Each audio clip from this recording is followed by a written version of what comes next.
Welcome, one and all. Get my headphones in here, just in case.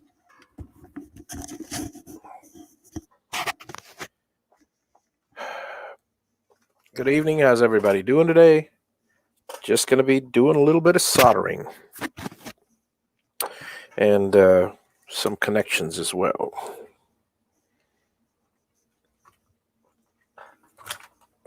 Let's see what we got here. Okay, we got 2 down.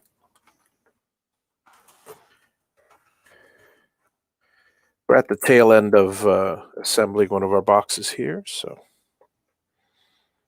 Well, I say tail end, but still got about at least another hour of assembly work. But let's see what we got here.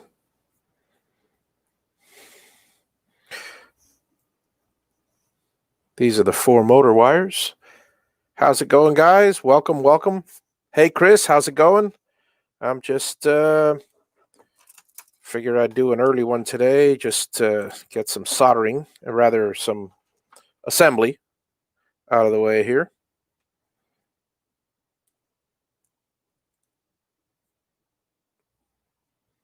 Red, blue, oh joy.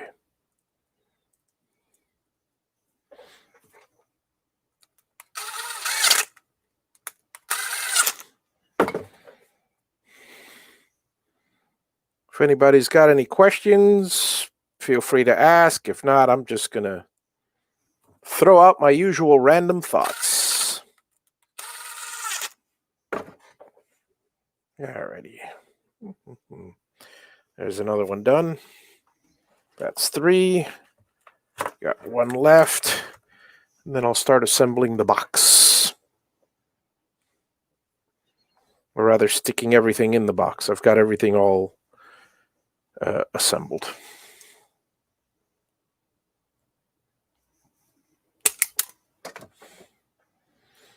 I like to do, if they're 18 gauge, I like to do 4 wires at a time. It's nice and easy. It's quick.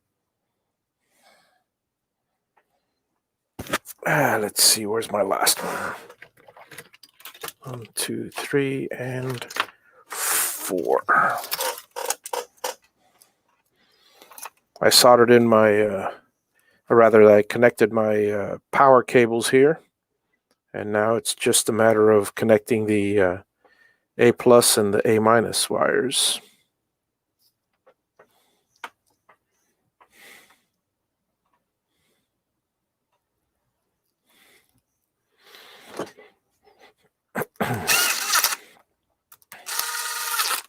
Again, if anybody has any, anything you want to talk about, by all means, shoot a topic my way and I'll chat about it. All right, so we got all our 6 wires in here, nice and comfy. Now let's do the old power supply wiring. Get this mouse out of the way.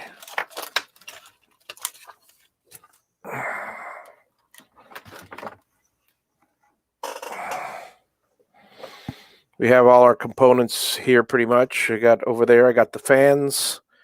I've got the 2 the 2 buck straps. I've got the power supply and the this thing. This all gets thrown in with 4 drivers and the box is done. I would say it's that simple, but it's a little bit more complicated than that. They're doing very well. I mean, it's just steady and convenient. It's I'm at 120, something like that. Boxes. I mean, I'm probably cranking out. It's been slow around the holidays, oddly enough, which is weird because I would think it would speed up. But I mean, not that I care. I don't make more or less money either way. But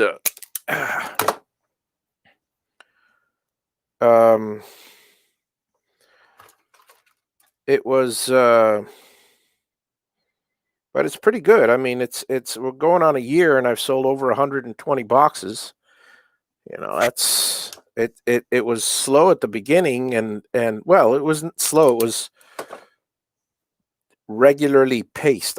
It's the first few months. Let's see here. Grab these two. The first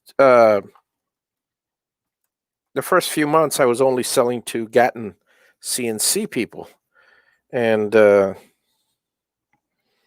and I was just happy. I was just doing it as a service, and then for some reason or another, Dave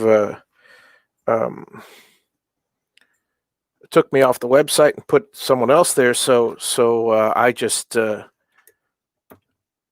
I at that time I had already invested for 50 boxes to help Dave sell CNCs. So at that point, I just said, well, I got to get rid of them somehow. And this was at about number 43. So at around 43, make sure this is positive. At around 43, I basically, I found that I had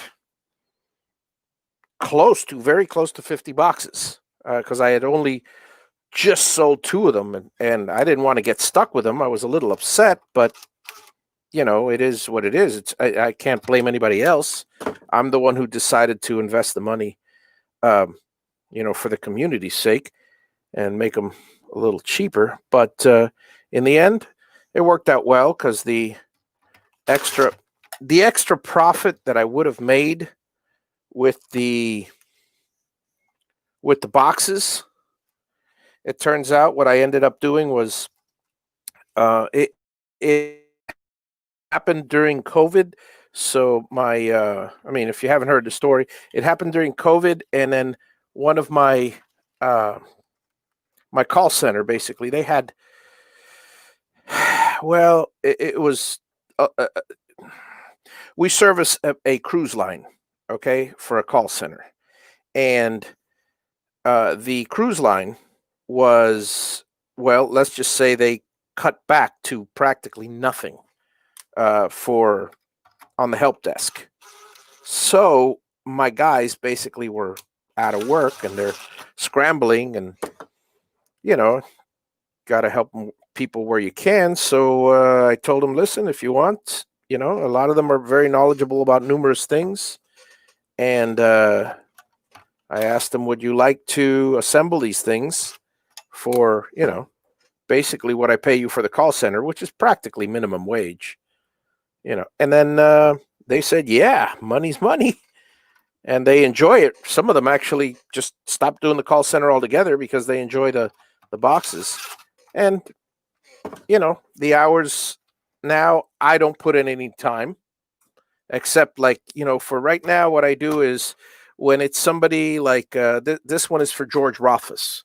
So when it's somebody in the community that that's in the chat room, and then I talk to, and they say, hey, I want a JaviBox. Then I do every aspect of it. But my guys are pretty good, so they do everything. And then I test every single one, and make sure that it's all all good. I've had to let a couple of guys go back to call center or just cut their hours completely because they're haphazard when it comes to soldering and things like that. But other than that, I've had a very good result. So in the end, I was able to sell all the 50 boxes.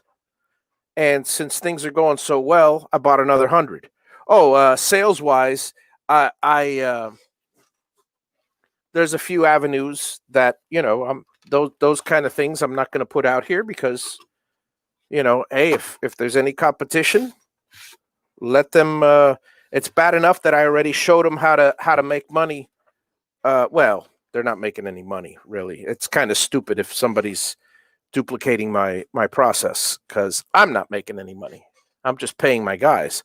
But in the end, if they are, if there's somebody out there that's, duplicating my system, I don't want to I'm through sharing all my secrets because now it's become a business, even though it's not really a business. In the beginning, it was just me helping people. Now I'm actually supporting people that work for me, so it's just slightly different. Okay, so we got this. Let me get the fans connected.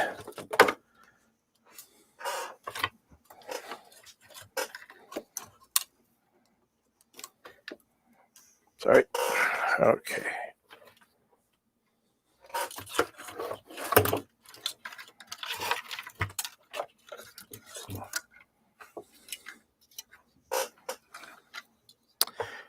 And so, in essence, sales are very good. They cover all the expenses, and I'll just now it's practically fully automated, and rather in the sense that it's practically um,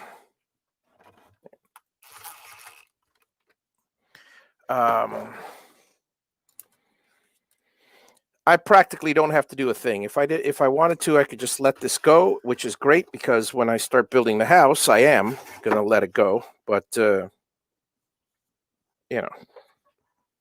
is what it is. Okay, that one's backwards.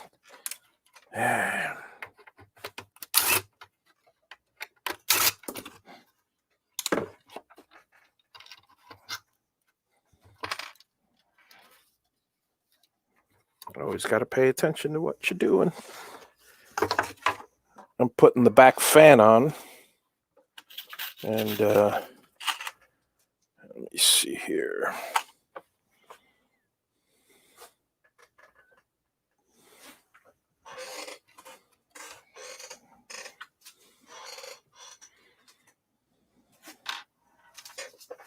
Where's my glue gun? There it is. Got to warm this up.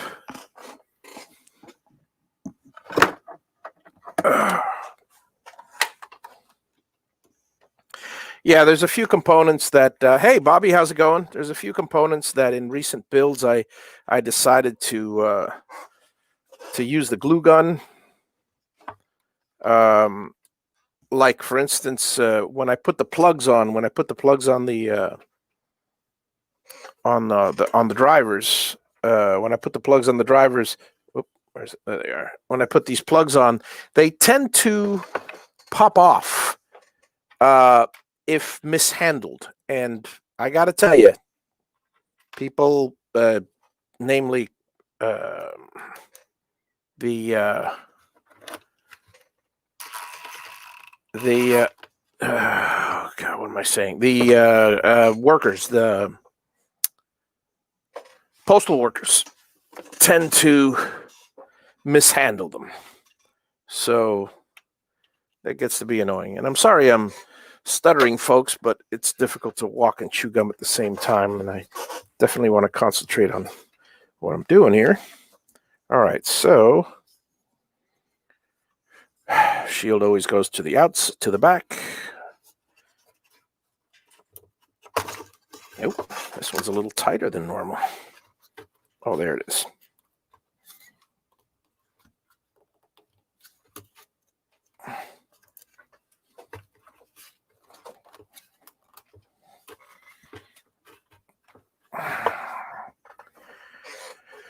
There's my other fan. There it is.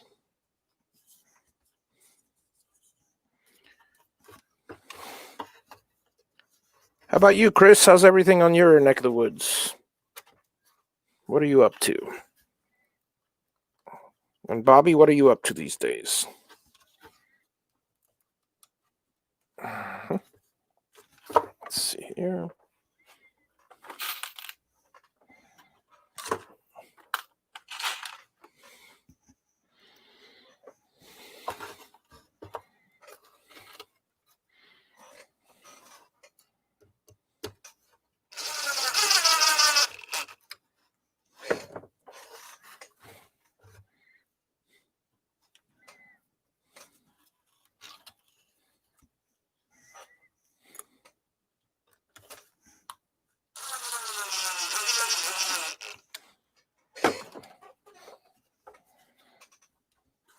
Great. Helps if I don't put it in upside down.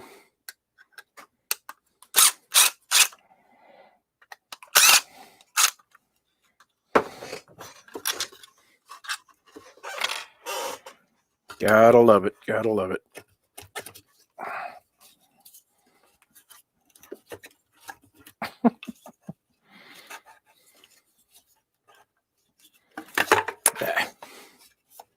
Try to do two things at once and you won't get anything done. Hey, Dave, how's it going? Welcome, welcome.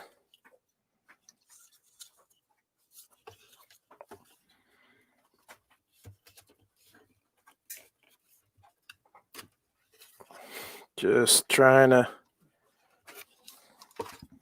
knock out a box for, like I was telling Chris, there are some boxes that I'll just check, like most of them. But this one is for one of our fellow chat members. I do those personally. And I've mentioned this story before, but I had I'll share it to you guys again. I had a friend of mine who was an air conditioning mechanic. Oh! I hear my glue gun. I mean, there it is. I smell my glue gun, I should say. All right, there we go. So I had a buddy that was an air conditioning mechanic. Air conditioning contractor. And then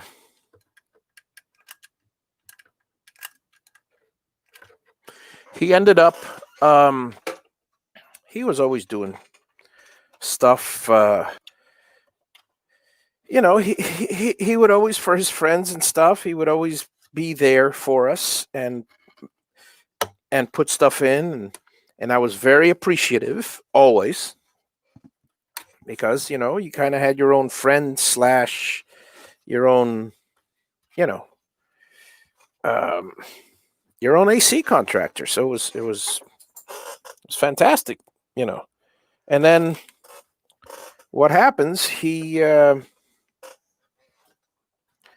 got big, and it got to the point once that one of his that I needed his services, and I asked for his help, and I don't blame him at all, not at all. I mean, more power to him. I was very happy for him. However, as far as I was concerned, what happened was he said, "Oh yeah, have just call my secretary and have them schedule me to go out there." Okay, great. So I called the secretary, and now that he was, big and stuff, and let me see, this is always got to do it on the negative side. And what happened was he ended up, or rather, the secretary ended up scheduling me. Let me see. Yeah. Like another client. Oh yeah, it'll be $85 to have them look for it, etc. God, I hate this. This every now and then I have to remagnetize this tip. It drives me up the wall. But anyway, there we go. And so I was a little upset because I felt like I lost that personal service. And I try. I mean, I do have a business, and I know how it is. So with my business, it's very difficult to do that. But a lot of my old clients, what I'll do is I will definitely service them as best as possible. But in the end, there's really not much you can do as far as the if your time is limited and you're running a big company, you can't really be there for every single person. So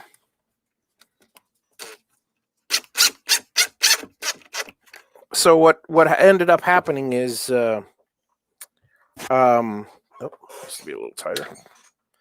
What ended up happening is I just went with somebody else, and you know, I expect a certain level of custom service, and you know, I was trying to also get a deal because I was used to a certain way of doing things, and that's why, guys. Hey, Jerry, how's it going? Good to see you. So, you know, so when and I'll say this, when it comes to so with my experience, what happens is I was expecting a certain level of service. Since I didn't get that service, I left. And that was, and this is a lesson for everyone, and that was because I gave, or rather they gave me that level of service at the beginning. So be aware, folks, and this is one of the big lessons I learned in my business is do not give discounts, and when you set a price, you that price is, I don't want to say for life, but you know, it pretty much is. In other words, if I would have started selling Javi boxes, well, I couldn't because it's cheaper than cost. But if I would have sold them, like, let's say $200 each, and which is half of the cost of the stuff. Well, if I sold them for $200 each, and then all of a sudden found that I'm losing money, and then started selling them for what I sell them now for, then frankly, well, in my case, it's a little different because it's like people don't buy more than one normally. But if they did, they wouldn't buy them anymore. A perfect example is painting. I paint, and if I did somebody's house and quoted them a price of say $2,000 to paint a house, and then a few years later, all of a sudden, I charged them $5,000 to build a house, then they're going to say, no, see you later, and never call me again. Whereas if they, oh man, I cut myself somehow. Oh well. So if I charge them from the beginning the $5,000, then clearly, I'll have them as a customer for life. That they'll be used to that price, you know, or maybe I never would have had them in the first place. Doesn't matter. The point is, do not undersell your value. All right, so we're good here with this. And let me scan back to Chris said, now that my CNC build is done, I'm kind of bored with it. I think I enjoyed the build process more than actually using the machine. Well, I got to tell you, when it comes to these boxes, I'm still enjoying the build.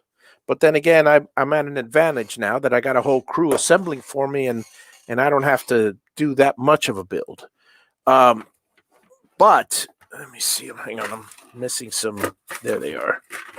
Some screws here. Put them up on the magnets so I can just grab them quick. So when it comes to the actual build, okay, these are small. These are bigger. These will go. No, these will go too much. Okay.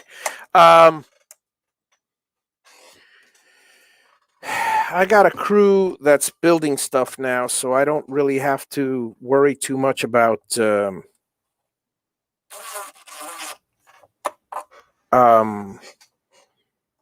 know, getting bored, because if I get bored, I just let them do it, and that's what I do. But I still do enjoy the build, and Notice how I have, oh, I don't know, you guys, yeah, you guys can see them. I've got these holes here. I got everything all set up with the CNC, so I don't have to do a thing. Okay, so this goes this way. Oops. This is the only tough part, is getting this hole aligned because you can't see it. Anyway, yeah,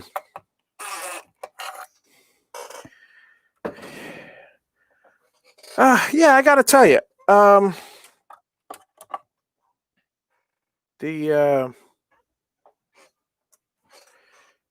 you were saying, Chris, the build is more fun, and that's definitely, in fact, always the case for me. I'll be honest with you, when I finish building the house, because right now the journey is the funnest part. So after I finish building my new house and stuff, I am probably in the shop. I'm going to be building mostly jigs and tools for, I mean, honestly, building a project is okay, but I would much rather build a tool or a jig for a tool than a project, which is kind of funny, because I've thought about the philosophical ramifications, if you will, when you think about it, because, okay, not to belittle women, and I really don't mean to, but let's say, okay, whether women or anyone that really likes shoes or clothes or whatever your interest is, sometimes I would say, because I don't like shoes or clothes or whatever, sometimes I would say that person is wasting their time. Wow, what a waste of time that is, et cetera, et cetera. And then, we're done, by the way. I just got to plug everything up and test it. So that's a beautiful thing. Okay, so so this is X.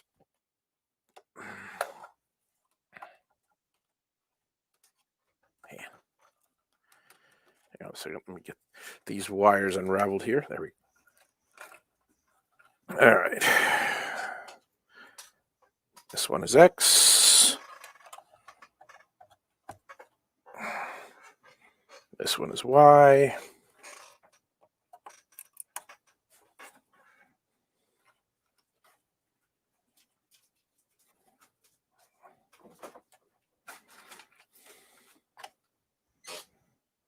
This one is Z.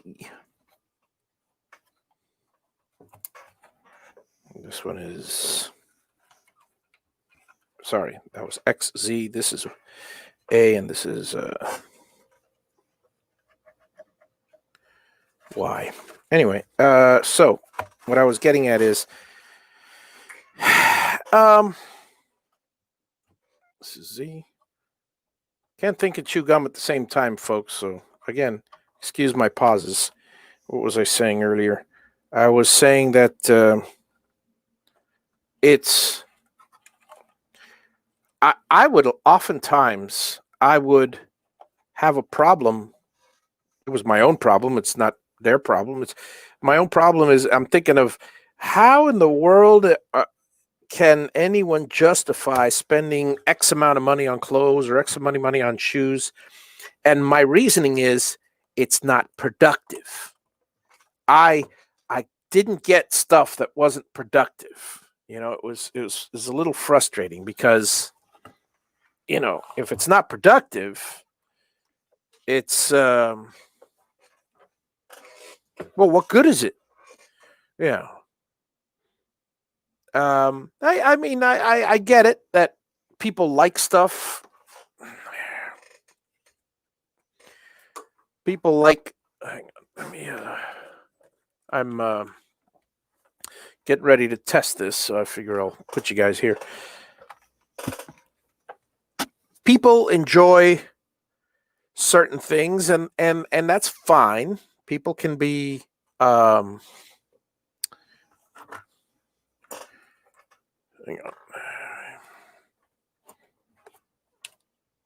Fans work perfectly fine. Blowing air out nice and cool. Power to all 4 is good to go. Yes. All right. Now it's just and power to the board. Now it's just a matter of hooking it up and seeing if everything runs right. All right. So I was saying, it really upset me that people have different tastes, and I really at one time I thought it was a complete waste of money. But saying that, and then I'm thinking to myself, let me turn the light toward me. What justification do I have in spending money? See if you can follow my train of thought here. I'm spending money on tools so I can make more tools. Not to build stuff, which would, I'll eventually build stuff, but not for the sake of building stuff, but for the sake of making jigs and making tools. Like for instance, you spend money on a bunch of tools, like spending money on a CNC machine to make another CNC machine. If you didn't make any signs or anything else, you'd think, holy crap, that's why spend the money? It doesn't make any sense. But because all the woodworkers and all the men or women who enjoy tools, all the tool people justify it by saying, well, a tool is a practical thing because you can make something with it, so it's a wise investment. But on the other hand, if you're using the tool to make another tool, it's like you wouldn't need the tool in the first place. Either one of them. So how can I possibly justify spending money on tools? Obviously, I do because I make more than just jigs and tools, but it's just fun. It's just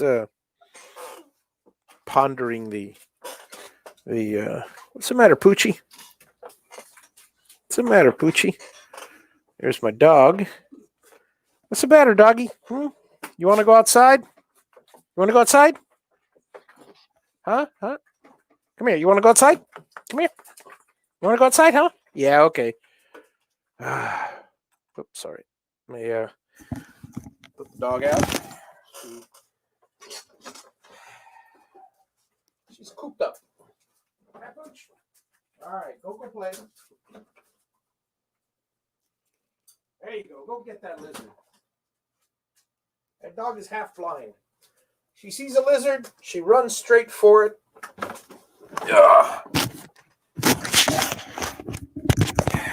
Sees a lizard, runs straight for the lizard, and then the lizard goes straight up the fence, and she's still looking down on the ground, looking for the lizard. Gotta love dogs. I really do. Okay. Where did I put my USB cable? Very important. Well, it's not that important. I got a million of them, but still.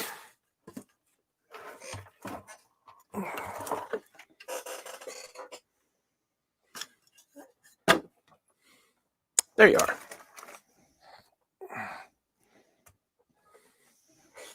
Okay, folks. Now for the test.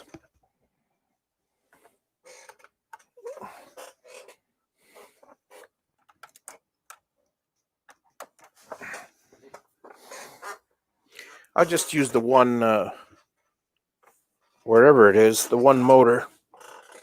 I don't need to... Oh, sorry, folks.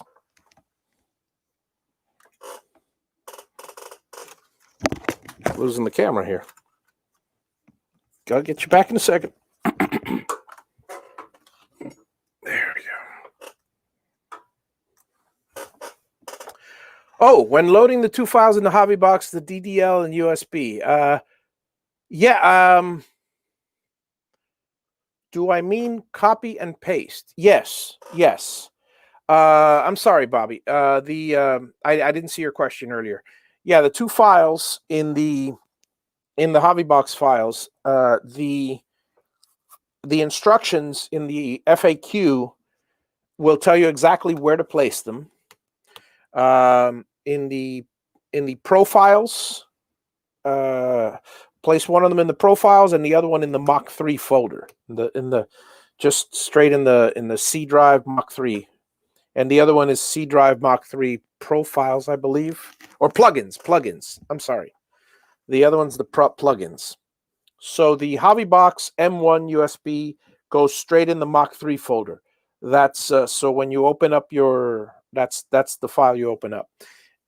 When you open up Mach 3, the loader, you load that one, that configuration. You can later adapt it, change it, and you'll always and save a new copy, so you always have that original, and it's you can always download it again. Just to make sure. This is on high, I think. Yeah, should be on low. There we go. Okay. Sorry, I'm looking for my motor.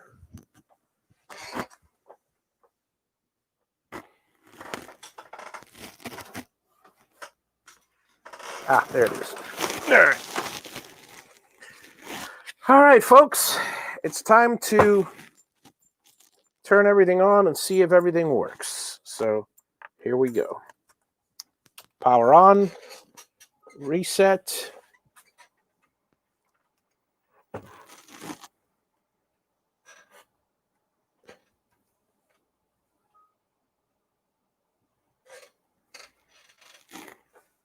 R&R motion card not found.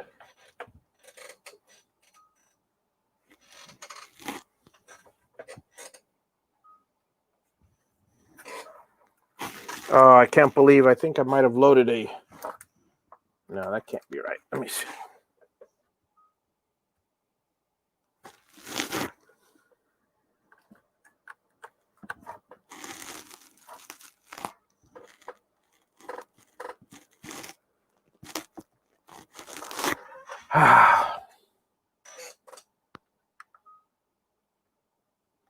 I knew this would happen to me.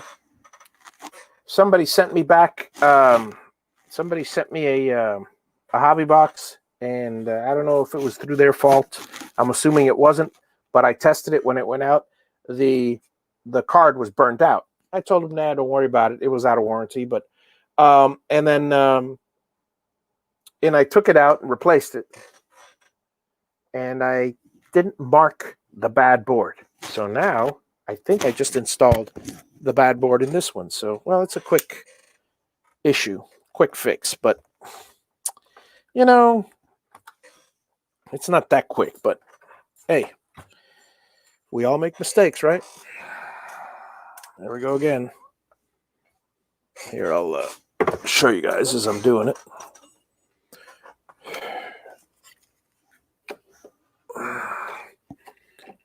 Gotta love the fact that I gotta take out the board and change every single one of these connections.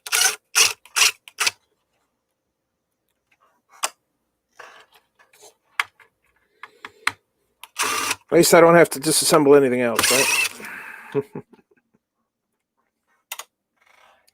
Okay.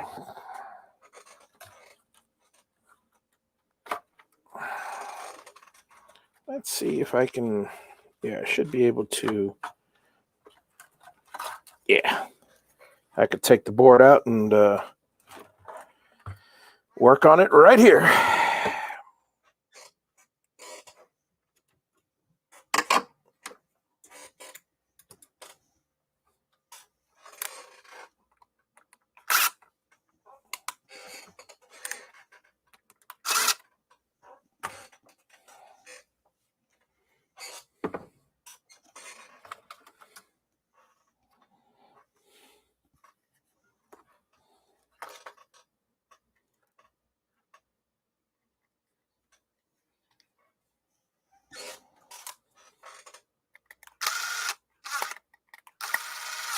You know, before I do anything else, let me just plug in just to make sure this thing recognizes it, because that's number one. I wonder if I could get into the open builds community with the JaviBox.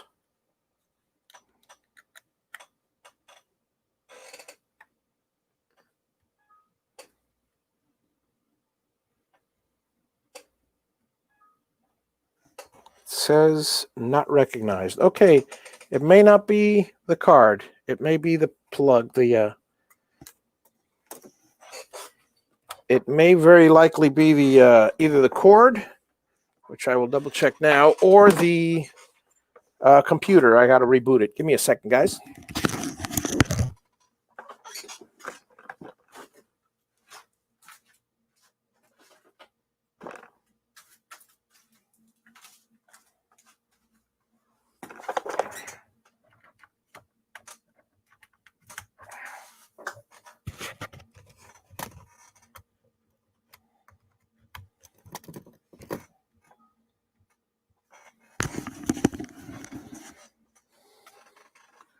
Okay, yeah, I don't see it powered up at all.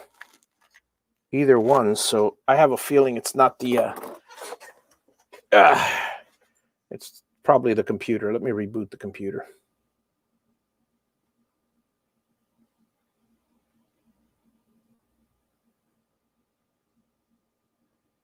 Turn off. Shut down. Every now and then, folks, it happens, you know? Every now and then. It's USB.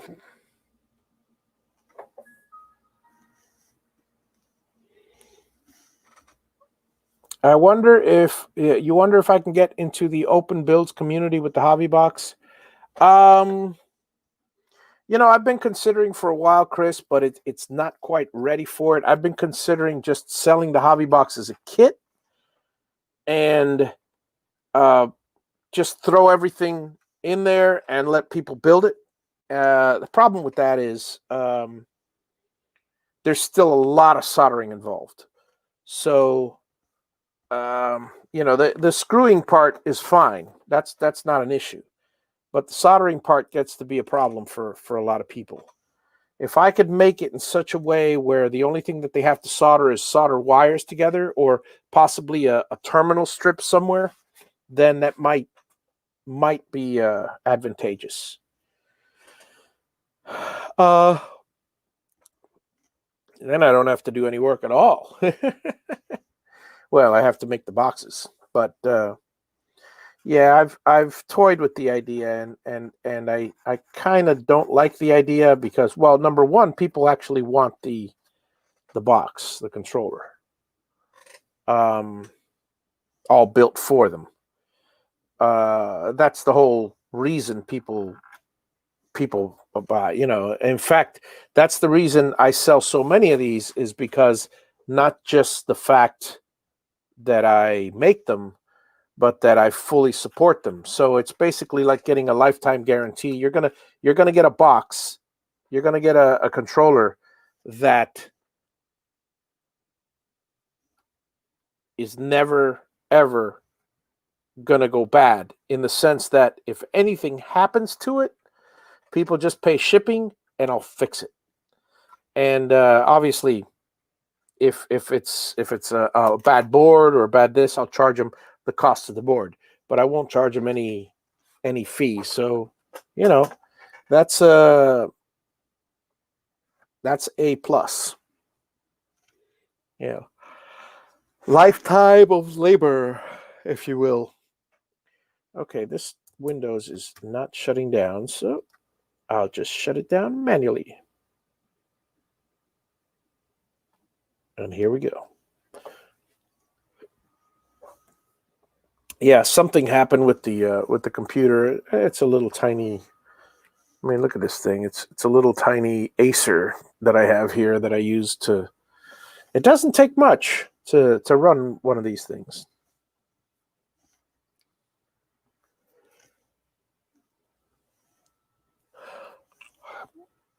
But the thing about the open builds community is, well, I don't know. It could be worthwhile, but I mean, hang on. Let me just, there we go. And here we go.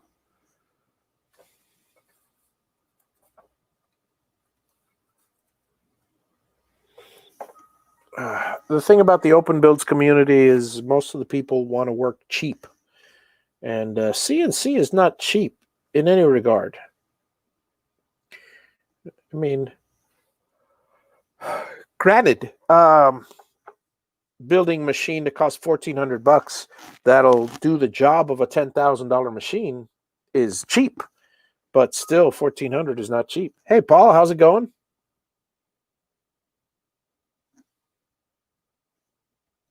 Okay, now let me see if I can get this back up and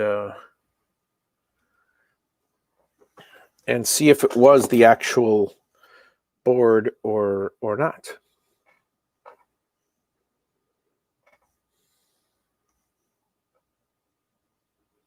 Okay.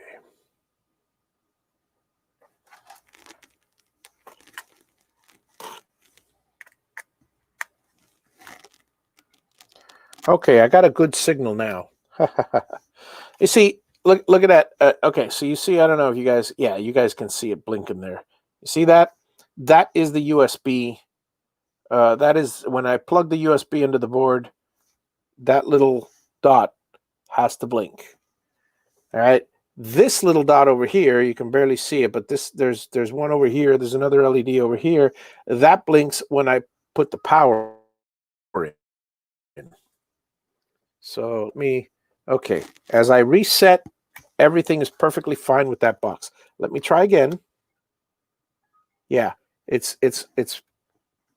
yep, it's working here. All right, so let me unplug this. Let me put this back together.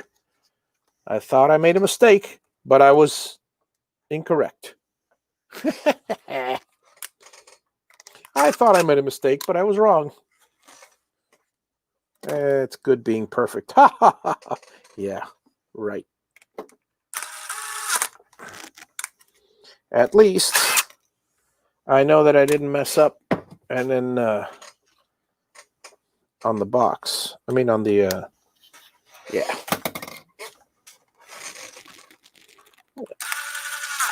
Alrighty. Now comes the joyous part of putting everything back in the box. Carefully, cautiously, and neatly. And there it is. All right.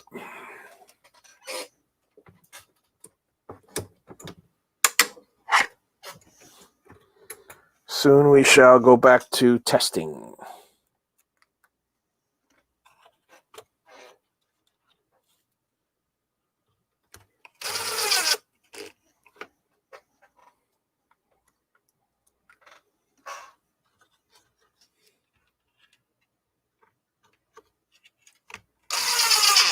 There we go.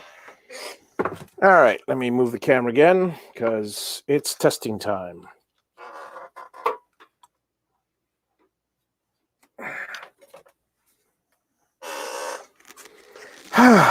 Let's see if...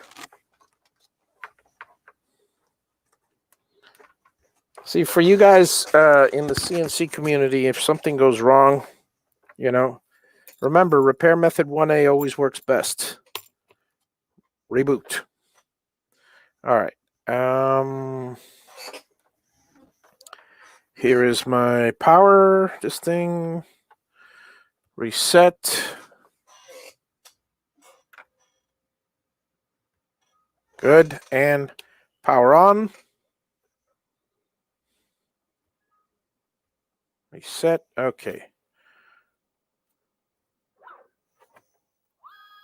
There we go.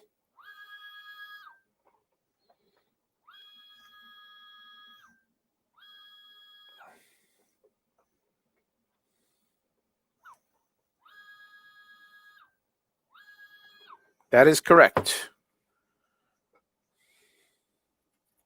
Turn it off. Try the Z. Turn it on. Reset.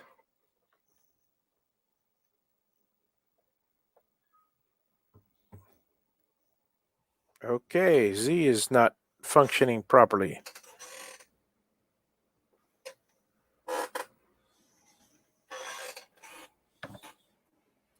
It's sending a signal.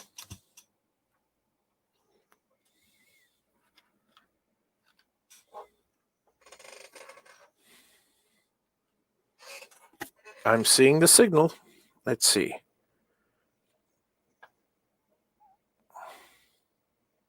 Positive. Yes. Pulse, which is this one. Pulse. That is correct. And negative. Negative. Okay, it seems to work.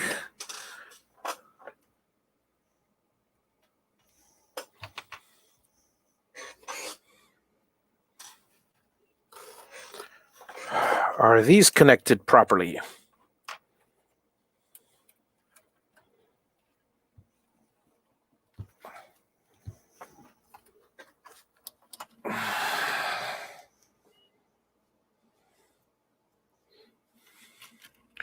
Red, blue, green, yellow, and power. Not a problem.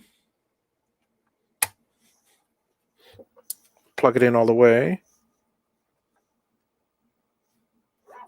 Oh. You know, every now and then you do a really stupid thing. I'm here pressing the Y back and forth, and I'm on the Z. There's the Z.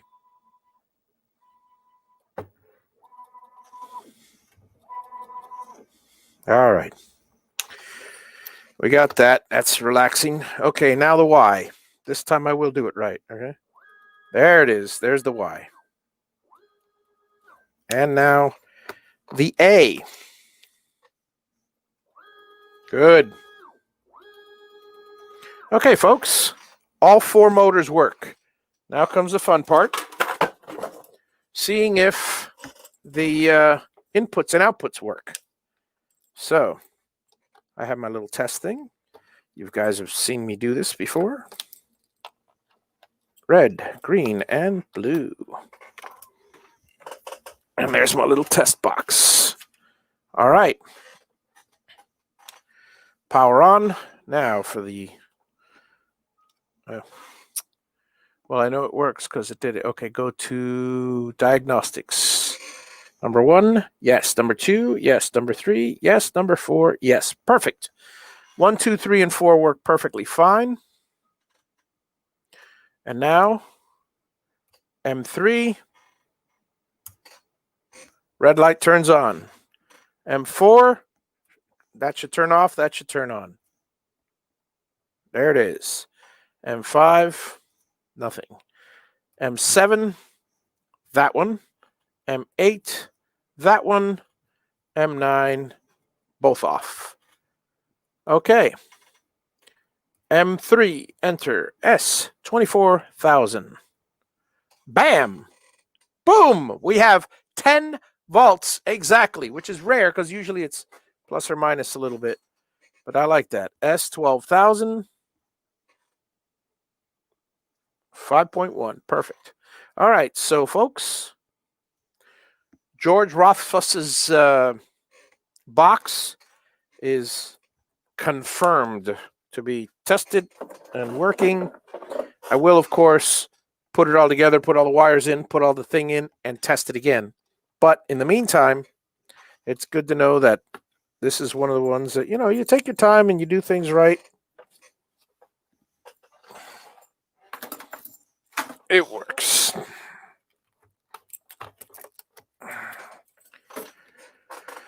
Now, let me do a little bit of... well, actually, let me not put these in until I was going to solder them.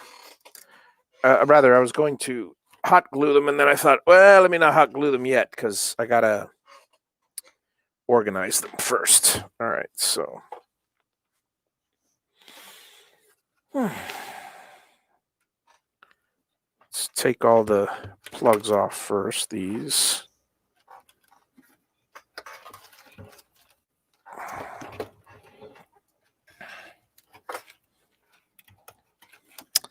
So let me share with you, I had a very, very good week this week. And I'll tell you why. An old friend of mine, Robert, friend from high school.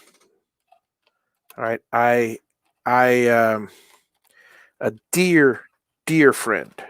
Okay, and now Robert and I were like mega nerds in high school, and we still are. But I lost touch with him after his wedding because he moved to California and for a job. He was back and forth, and then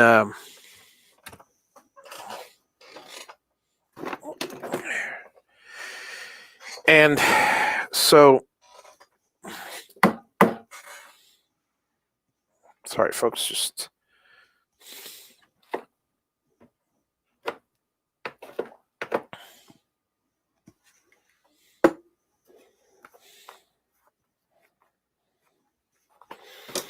so he moved, and I lost touch. And recently, and this is one of those guys, and I don't know if you have an old friend like this, but I mean, close to zero digital footprint.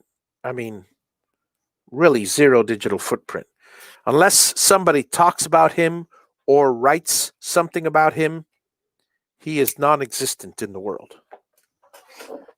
And I'm talking about him, but I respect his anonymity, so Robert is it. That's all the information you'll find out about him from me.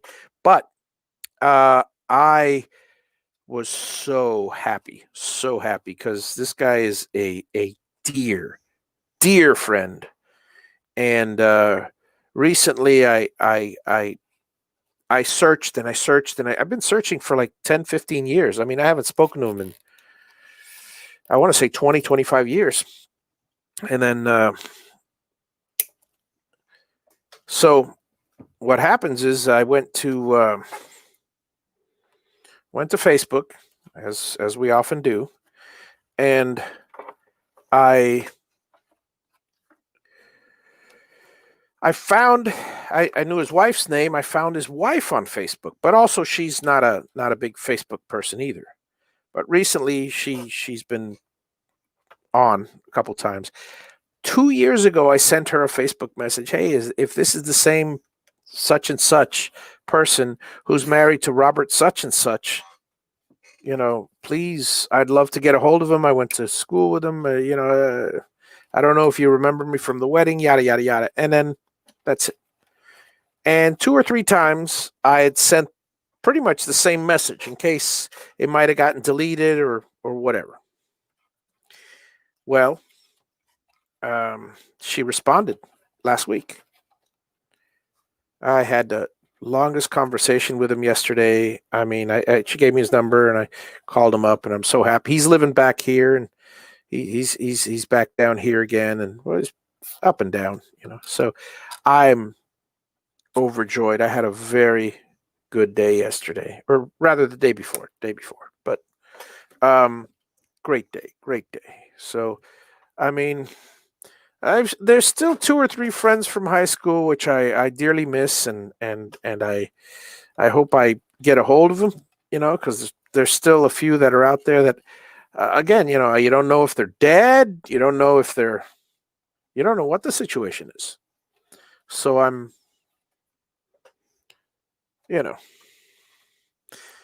kind of hoping that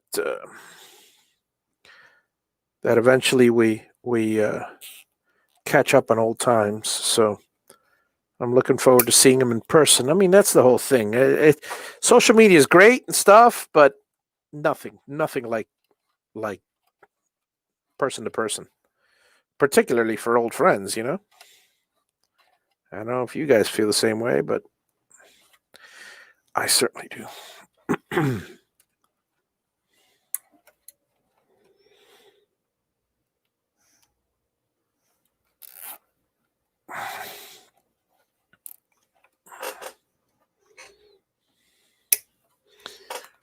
So I was very happy to talk to him and again catch up on old times, because because we did. We caught up. I mean, you guys know me. I did most of the talking, but hopefully next time I talk to him, he'll do most of it. He was never a big talker either, which is probably why we got along so great.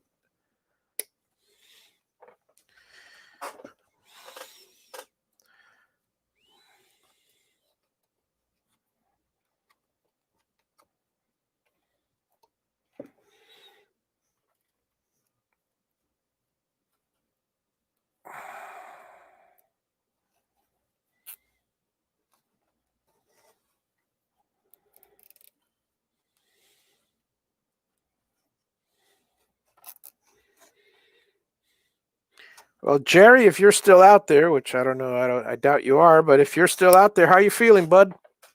I'm here to keeping up with all your exploits.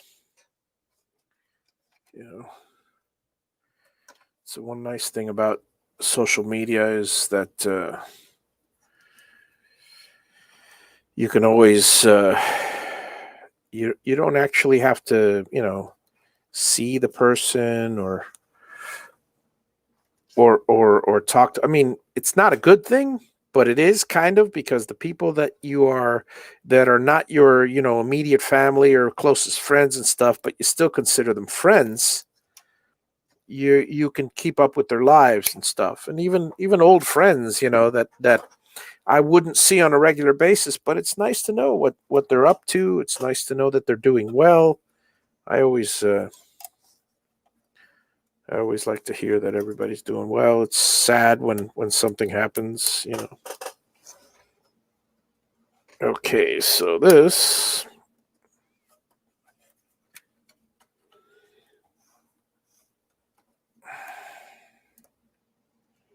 Trying to.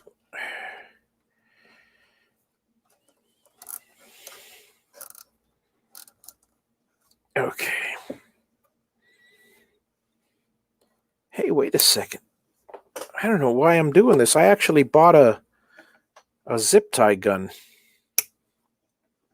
I mean, one of those zip ties, zip, click, kind of things. Oh, well. All right, so this is done. This is done. That's done. So now all I need is this. These four, I should say. Alrighty.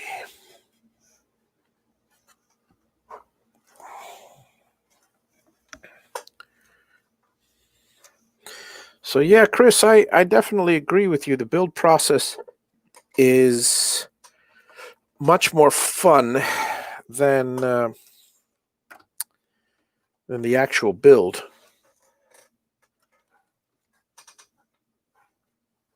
I mean, than building stuff. Building the machine is more fun than using the machine.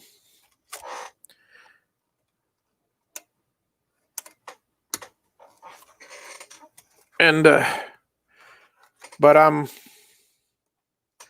old, wise, whatever you want to call it, experienced enough in life that I've known this to be true. Always. It's always the case.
Yeah.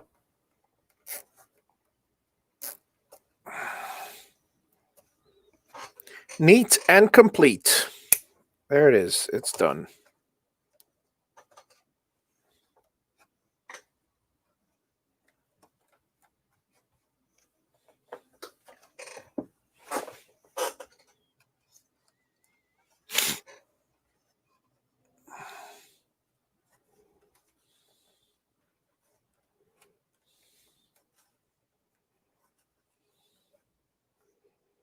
One more. Let's see, you got to make sure all the wires are out of the way. Because if not,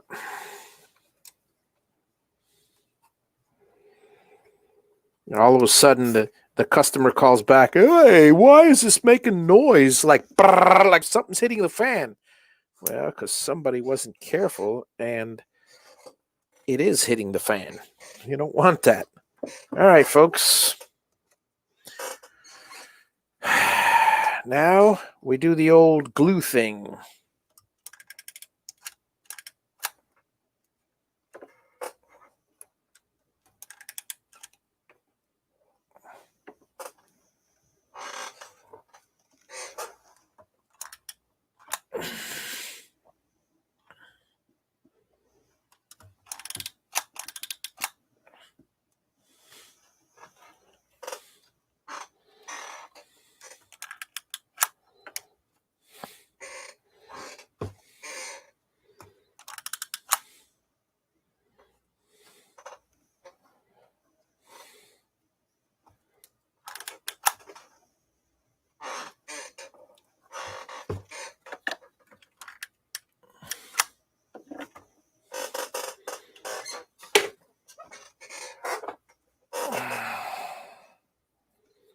I'm not going to go crazy, but I'm definitely gluing the stuff down that usually pops off or shakes off or whatever.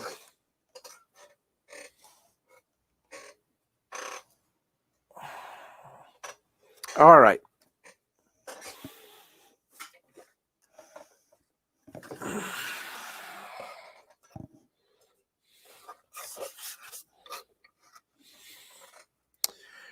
Thinking about building another one? Hey, I don't blame you. I don't blame you. Look, I got to tell you, I've been thinking for a while of just for fun, just for S's and grins, if you know what I mean. Look at that. That's a perfect fit on the box. That is, I love it when a plan comes together. I was actually considering, just for fun, building Gattons for people, because there's a lot of people that want a CNC, want it cheap, but, the do-it-yourself thing is fun. But I got to be honest with you.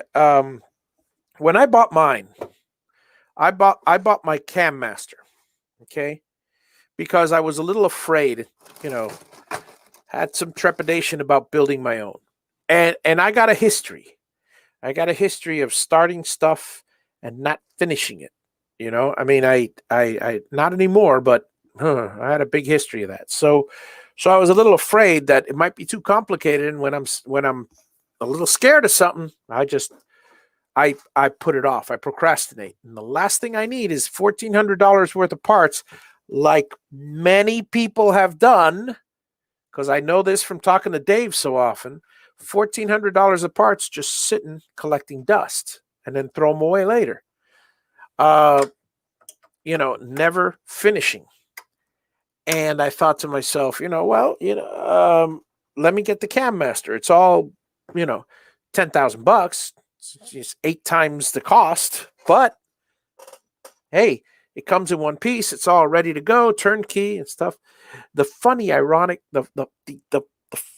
part of it is the Cam Master was so big on all 3 dimensions that I could not fit it through a 36-inch door.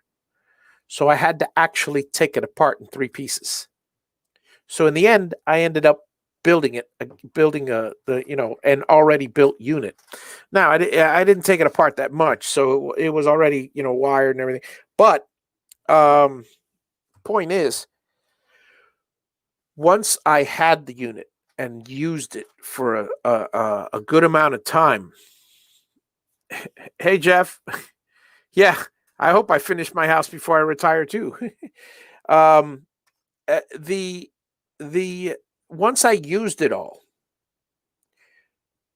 I was familiar with all the workings because, we're very visual people. And once we have this thing, I go, oh my God, that's so simple. That's so simple. And then you talk to the CNC community and I go, you know what? This is this, and this is this, and this is this.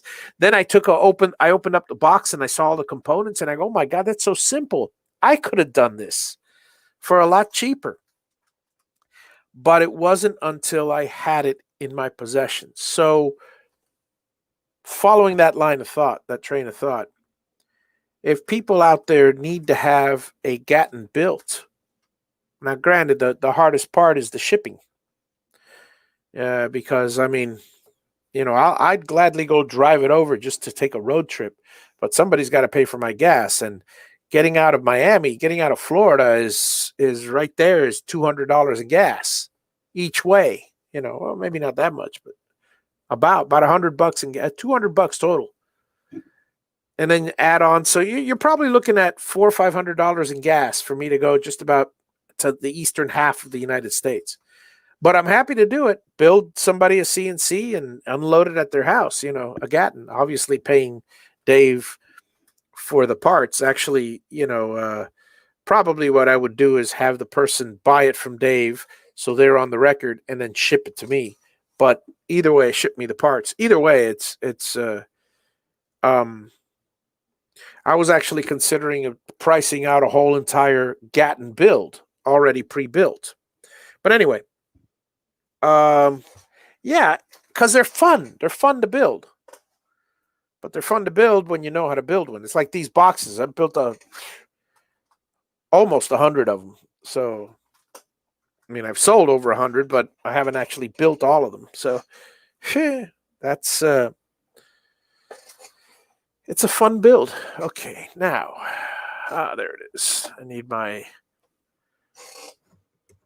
this screwdriver, this screw thing.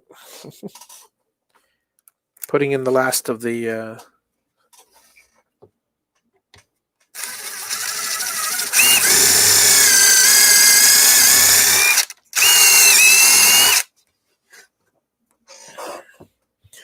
so yeah, it's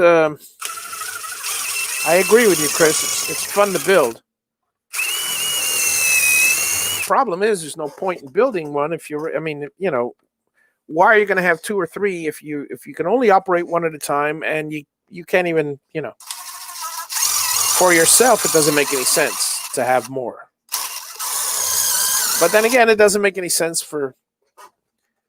to me for a bunch of people to have 200 shoes when they only got a pair of feet. So it is what it is.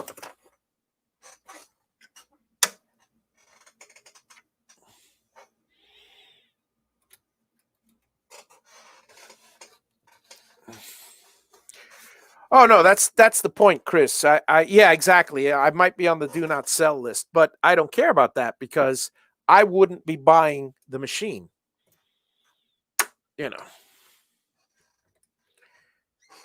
And I really doubt.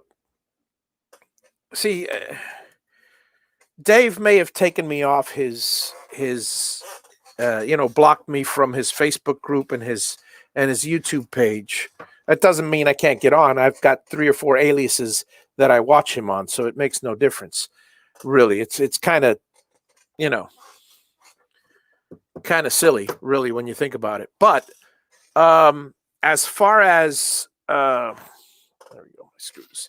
As far as not selling to me, no, that's I really doubt. One thing that I know about Dave is it's a business. He's not gonna.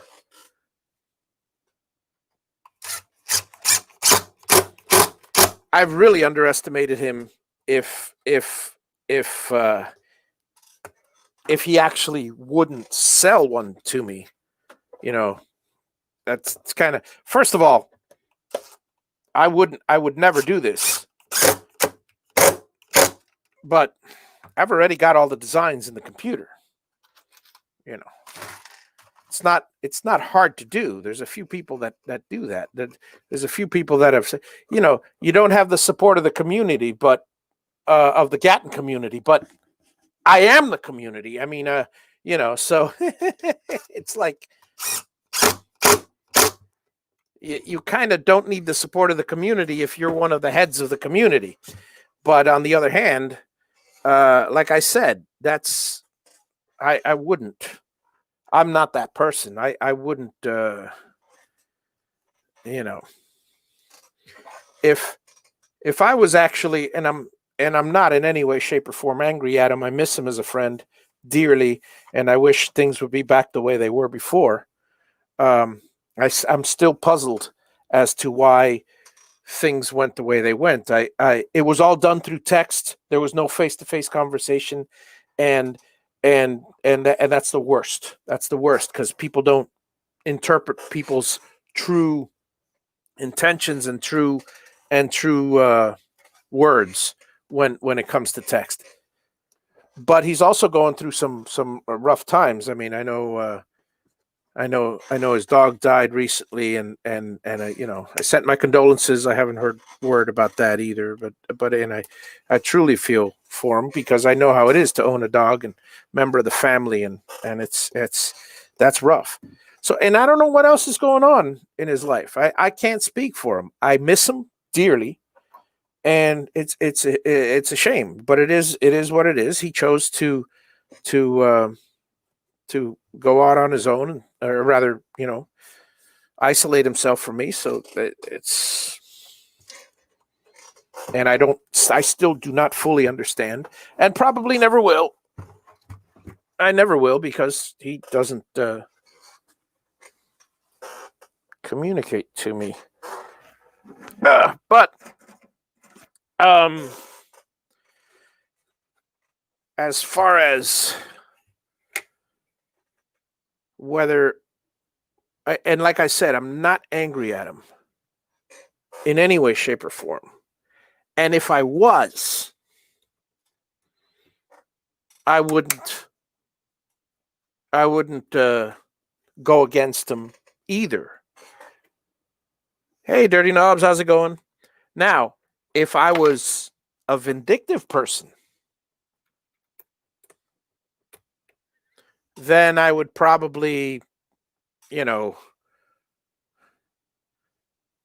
build a competing CNC, which is easy enough to design, but but here's the thing. Number one, it involves work. Number two is, get real. That's not my, I already have a business. I'm retired practically. There's no point in doing any of that stuff. The only reason why I'm still building boxes, which were initially made for the Gatton, is because, like I said, at the time, I had purchased 50 extra, and I had to get rid of them somehow. And then at this point now, they've taken on a life of their own because now I've got a crew to build them, and I've got a crew that sells them. So in the end, it's just more members for the CNC community, and more people that I can talk to. So it's a beautiful thing. All right, we're done with this one. Time for the last and final test. The last and final test. Dun, dun, dun. Okay, where's my...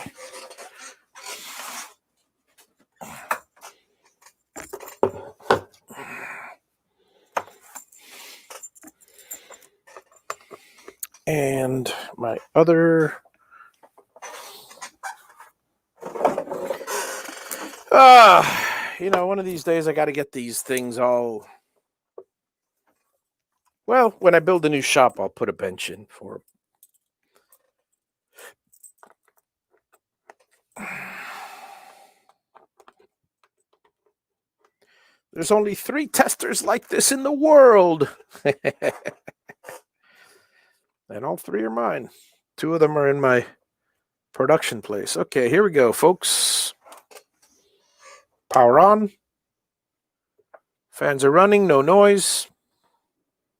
Reset. R&R motion card not found. Well, it would help if I actually plug in the card. There we go. All right, ready? This is X. So, X. Good. Good. Z. Good. Y. Good. And A. Done. Okay, now number 1, number 2, number 3, and number 4 buttons work perfectly fine.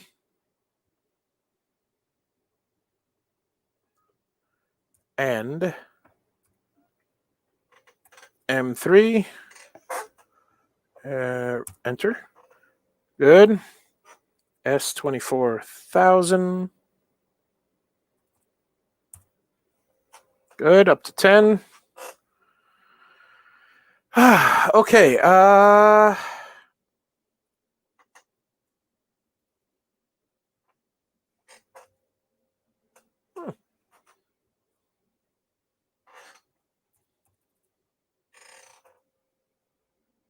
Wow. All right. Oh yeah. S4. Boom. Hello. Oh, enter. I keep hitting his shift except the enter instead of the enter, and not S4. What did I do? S24,000.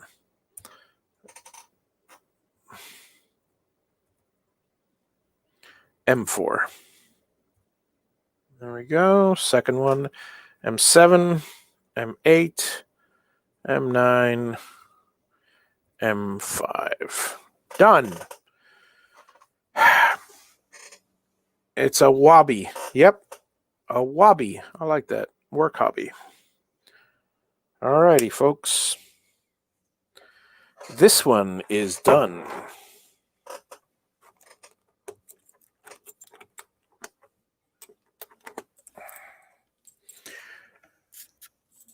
So,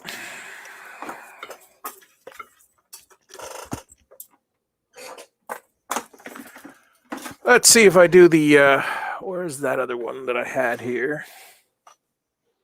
Okay, so this one, the only thing I need to do for this box, for George's box, is put the custom name on it.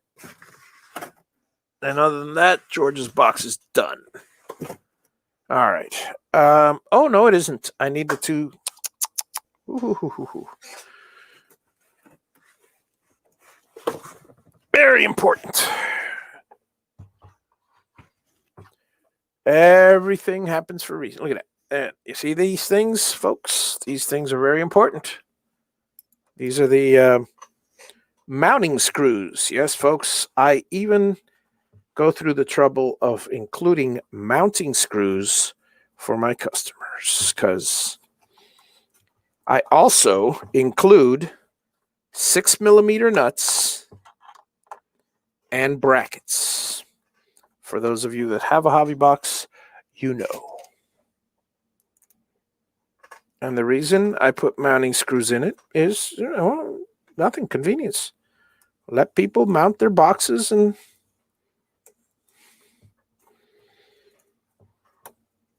they don't have to put screws into a box and make it all ugly. Take pride in your work, you know?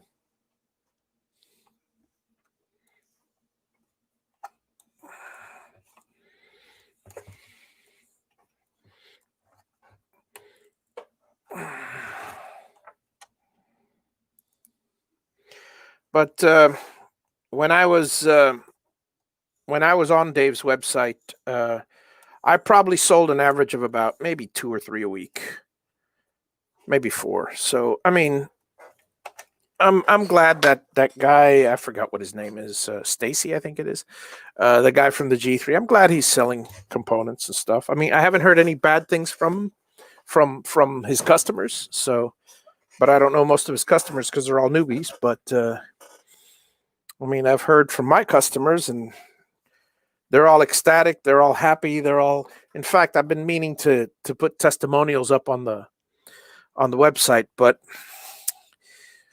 frankly, I'm too lazy, and it's not a business. So, you know. Where are my, or is my? There it is.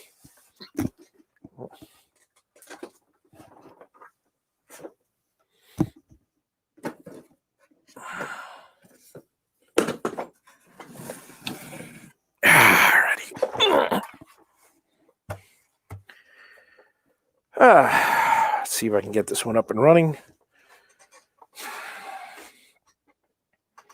All right, so this one, if I was not, unless I am mistaken, unless I am wrong, and I am never wrong, they are headed dead into the fire swamp. Oh, hey, look at that. I got a working prototype. Let me see. I have a feeling. Oh.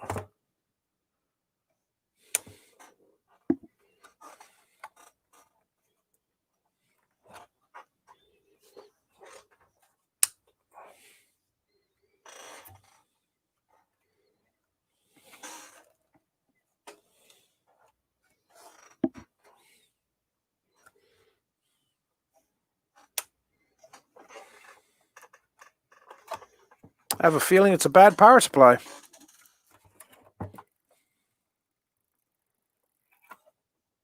Uh-oh. Something happened. Oh, okay. Oh, it's working now. What the heck happened?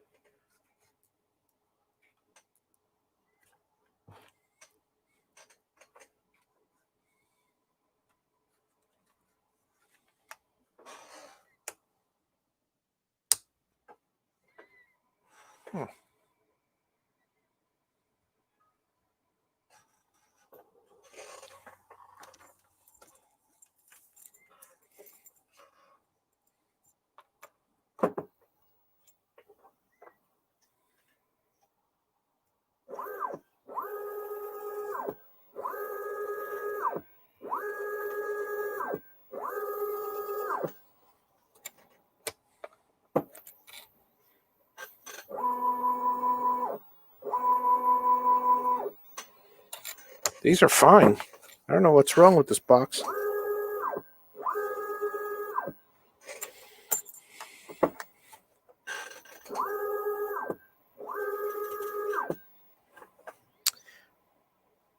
Somebody sent me this box and they said there was a problem with it.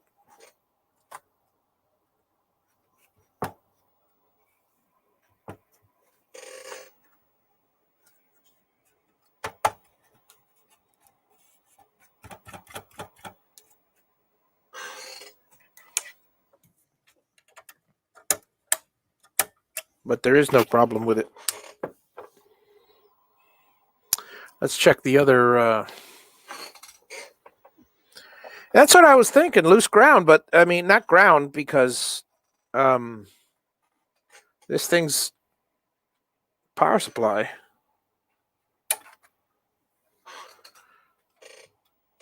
I mean, at first the power didn't turn on, and that was very strange. But I mean, the biggest thing that the main reason why this guy sent it to me is because these fans, apparently the box had been banged around very badly. That's my biggest problem with any of these hobby boxes is shipping. They get banged around because people drop kick them or whatever. I can't imagine how the post office, functions. But anyway, that being said, let me test my. Where did I put my box? Here it is. Let me do the old box test here. That's good. That's good. That's good. And that's good. All right. Reset. All right. Now for the 4. M3. Good. Good solid 10 volts. M4. Good. M7. Good. M8. Good. M9. Ugh. And M5 off. All right. Everything works perfectly fine. The only thing that's wrong with this box is that those motors have to be swapped out, which is no big deal.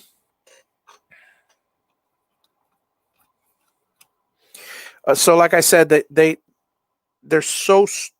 were so rough on this box that the motors were if if you can believe it, the motors are the fans fell off the blades fell off the motors. Two of them, the little ones, but which also doesn't say much to the quality of these particular motors. But since then, I've changed them. I only have 2 or 3 boxes with these motors in them. It's a shame, but.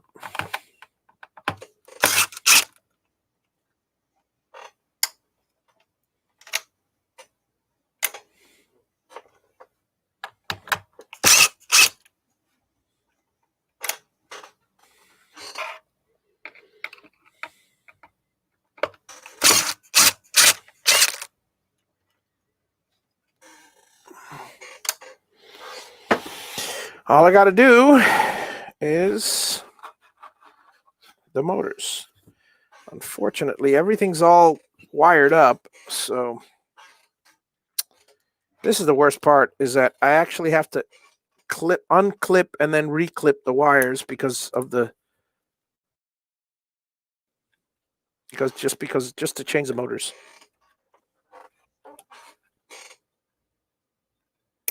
Well, I got to do that anyway, so. All right, and this one. Luckily, everything could remain as it is.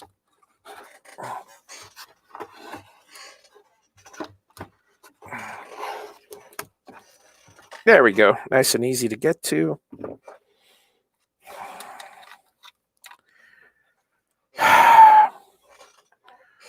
First of all, I need motors. I keep saying motors. I meant fans. All righty.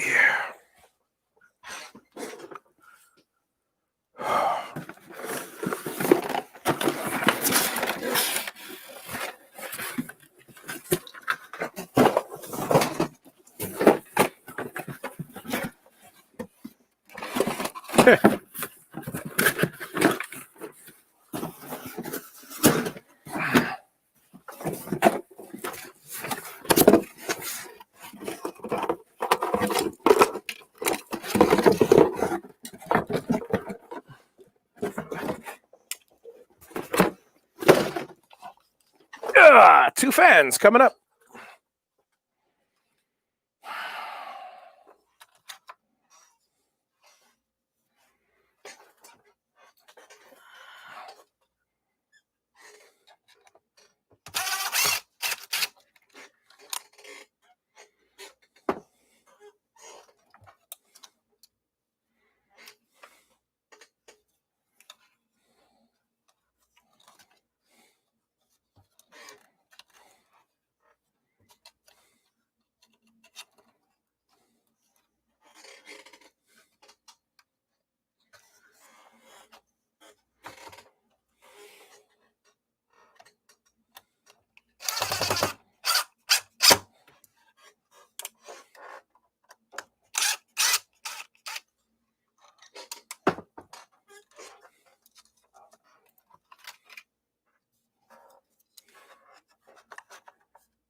Goodbye, fans.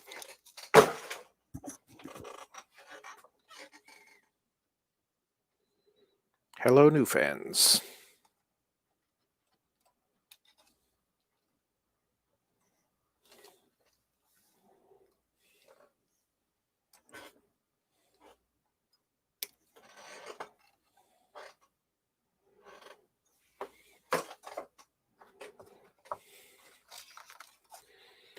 Wasn't it?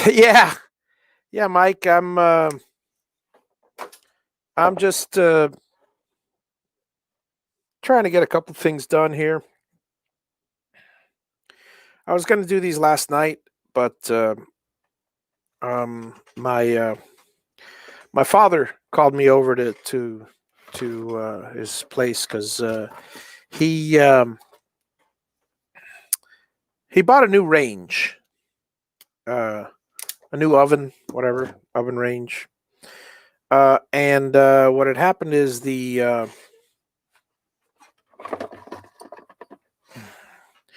old one, uh, you know, only two burners were working. Now, I got to tell you, folks, I'm kind of thankful that he went the way he went because, okay, here's the whole story. Two burners were messed up on his range. He's got, like, if you include the double burners, the small and the big one, he's got 6 burners on that range. It's an $1,800 range. Now, being the fix-it, economical and electronic guy that I am, I go to him, Dad, why don't you just buy I'll swap the knobs, because it's 99 times out of 100, it's the knobs. And that's exactly what it is. Well, he says, no, I already bought a new range. And he bought a new range. So we went through and he wanted a new range and stuff. Well, it's perfect because the range that he had, it's got a glass cooktop. It's in perfect, pristine condition, except, as usual, there's a little bit of grease in between, in the oven door, in between the on the back side of the glass. So all you got to do is just pull the sides off, pull the glass off, hit it with Windex, and put it back together. Aside from that, all I got to do is I'll buy all 4 new. They're $15 each. Buy all 4 new knobs, and we're done. We're done. And I get an $1,800 brand spanking new range. It's sitting on my car right now. So I was happy about that. So he asked me to. The problem is the other one was wired in, hardwired in, and he wanted to wire a plug and all this. Long story short, after going through all that trouble of taking the range out, putting the plug, et cetera, it didn't fit. It was short by 3/16 of an inch. Can you believe that? 3/16 of an inch. So my brother and him are my brother and he are right now, they're carving it's the marble top. It was all custom made for the other one. The other one's about a 1/4 inch smaller to 1/2 an inch smaller than this one. So what are you going to do? I mean, Well, anyway, that's where I was yesterday, and doing my thing there for what should have been a 5-minute job, and what should have been a 5-minute job turned out to be a 4, 5, 6-hour job. And now, I'll tell you this, folks. I'll tell you this.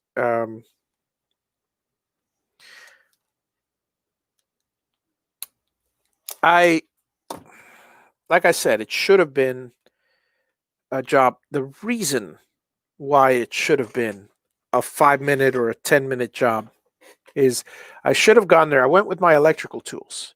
Should have gone there, undid the previous wire from the range, which I did, connect the box, which I did. Again, all this took maybe 10 minutes.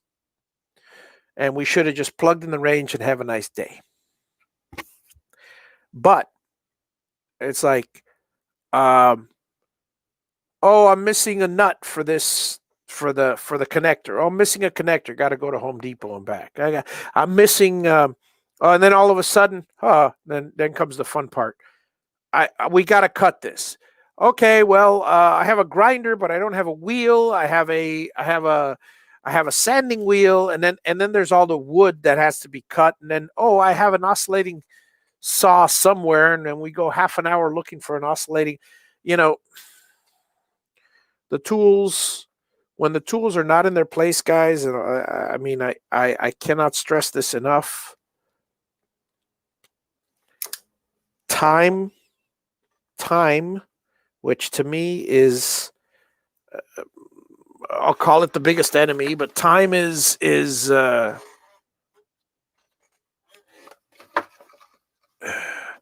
life. You can buy anything, you can have anything, you can, but time is something that is it's a finite resource.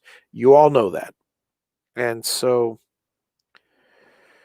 when you're wasting time for something that you never should have, I mean, I like picking up the room. Why? Because it's very productive and it's entertaining. I like picking up the room because it's entertaining. So I could move stuff from one place to another all day long. But there's nothing more frustrating than trying to get a job done and not having the tool at hand. I will gladly live in a disorganized mess as long as I know where every single one of my tools are. That's not a problem for me. And I'll clean it. But when the mess gets to the point, and this is another reason why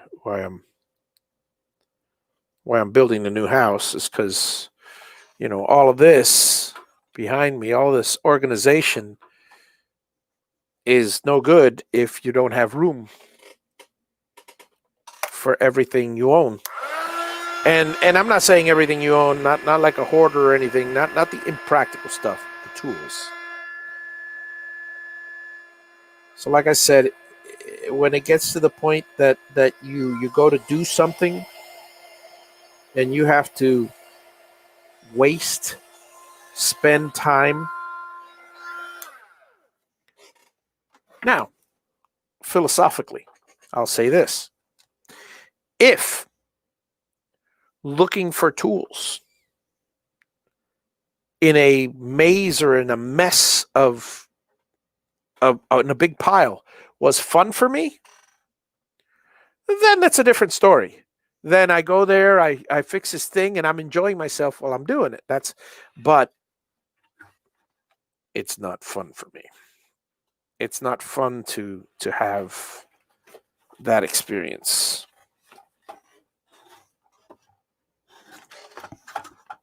Okay, here we go.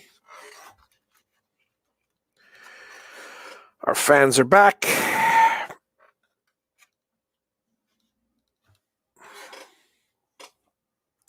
Time to reassemble, folks.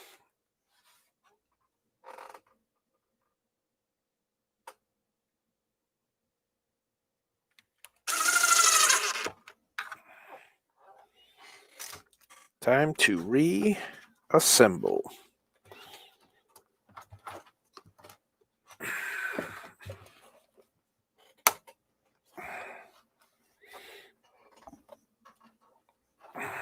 Okay.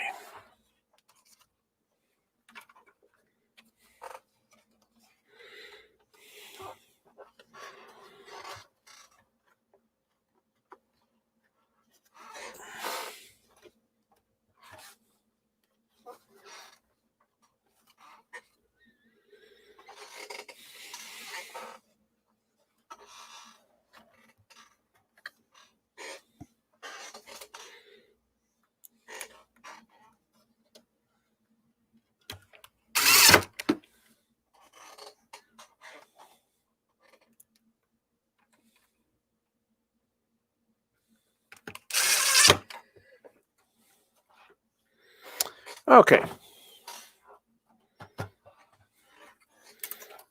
Everything's good here. The only thing I got to make sure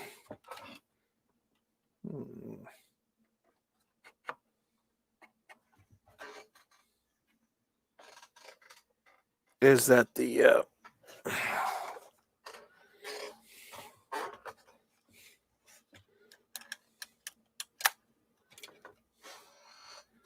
I'm not losing the fans this time.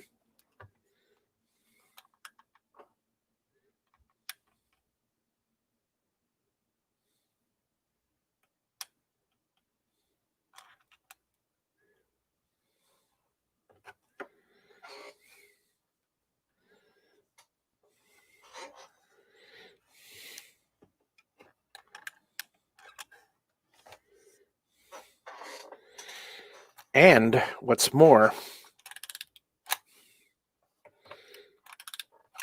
I'm not losing these connectors either.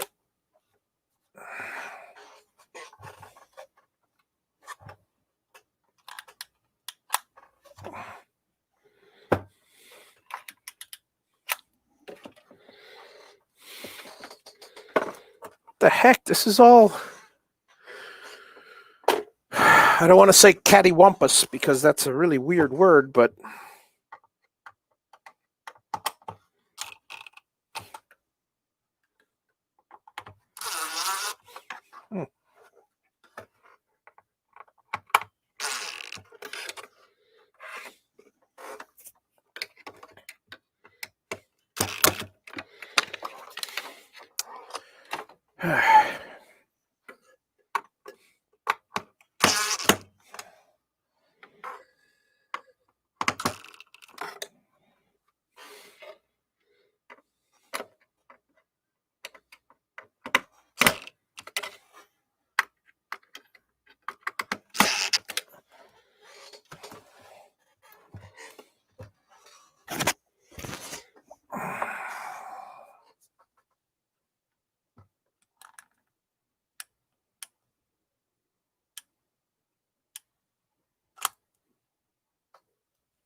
Okay. I have just about secured everything except for the fan on top with hot glue.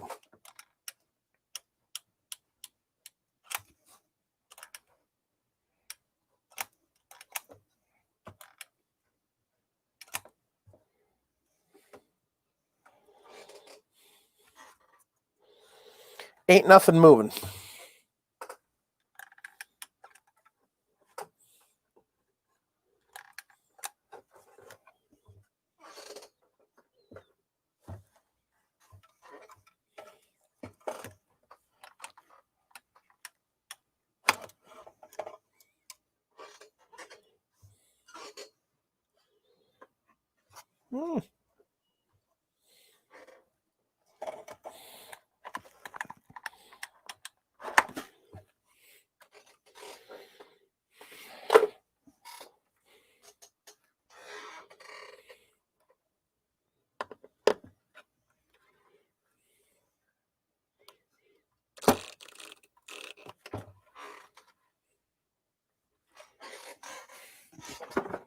All righty.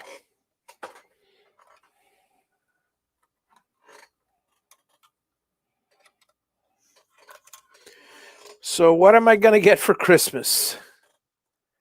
Diet Cola and socks. That's pretty much it.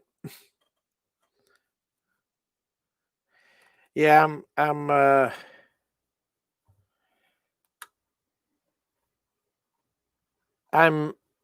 big on Christmas. I'm not big on presents because when I was young, I got everything I ever wanted. Very few things did I want and not get because my dad worked like an animal and my mom spoiled me to death is the short answer. My dad always had always was a great provider, is a great provider, and my mom is a great um, generous person, and so as a result, every Christmas was present wise was good for me, and really.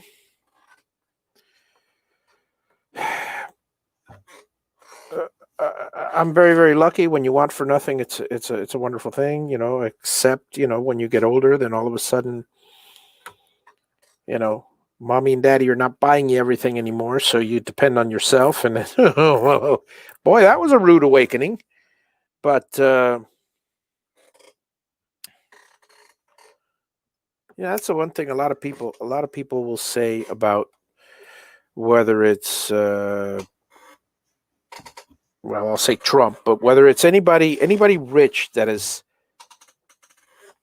inherited money, they'll all say the same thing. Oh well, that's because he inherited it, and his parents, he's living off his parents, and then that's partially true. Partially true.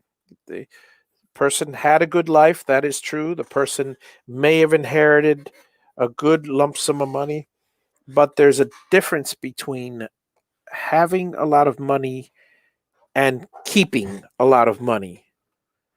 What most people what most people without means don't realize is that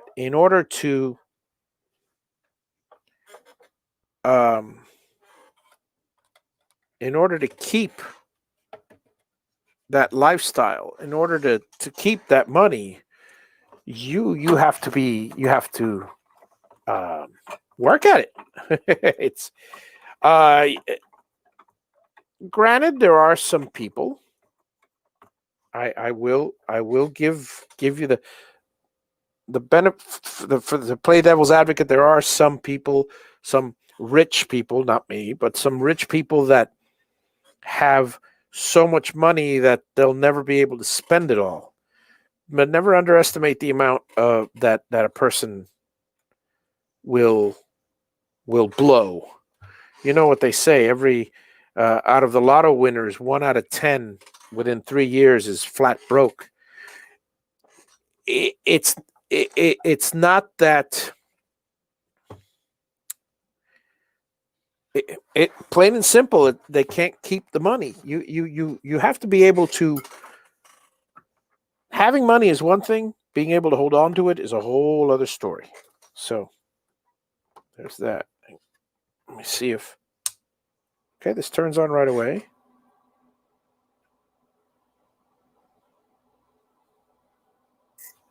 Okay, good. Okay, good. Green, green, green, green. All right, everything seems to function perfectly. Let me put it all back together. And I don't understand why this guy said it didn't function, because it does, but just the fans is the only problem. I made sure to secure everything now. So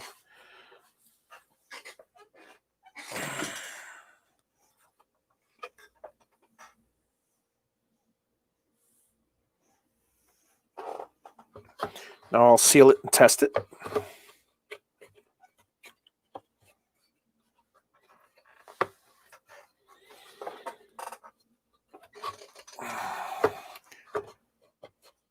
You got a rain pressure pot. Oh, that's fantastic. So that's what you got for Christmas? Okay, you want to hear something funny? You want to hear something absolutely hilarious? Sort of hilarious. I got I do actually have a wish list for Christmas. I mean, it's one of those things that if I don't get it, I'll buy them myself. But for the first time in a long time, I actually have something that I want for Christmas. And that's very rare because, like I said earlier, I first of all, it was my parents that provided for me. Then obviously I go through my own little rough times, but get over it and learn how to make money and make money. And then now I'm comfortable to the point. I'm not like rich by any means, but well, nobody considers themselves rich no matter how rich they are. But still, I can tell you I'm not rich by any means. But yeah, rich people have. I think rich people have mansions and billions of dollars in the bank and stuff. I got a few houses. That's it. It's not like So I'm well off, but not by any means rich. It depends again. Depends on your perspective. To a person living in a rental in an RV park, I may be extremely rich, but really I'm not.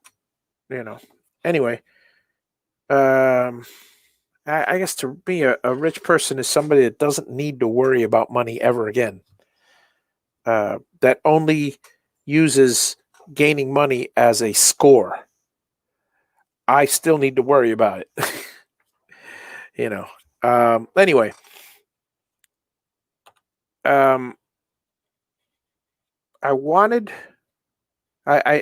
so like I said, I've always bought whatever I needed, and I haven't really wanted much because, the occasional tool, I suppose. But this year is different. This year, I told my family, well, you know what? You ask me what I want for Christmas every year. You know what? And I think this is going to be an ongoing thing every year. I only have one flannel shirt or one plaid shirt. And I like plaid. I like wearing plaid, and I never wear plaid. So that's what I told my family I wanted is get me plaid shirts, get me, stuff to make me look like a lumberjack, that kind of stuff. That's what I want. That's what I want. And it sounds silly to a lot of people, but that's what I want. And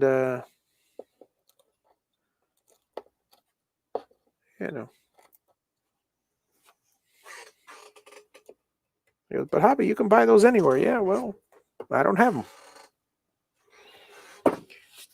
Maybe after Christmas I'll buy them anywhere, but right now I don't have them.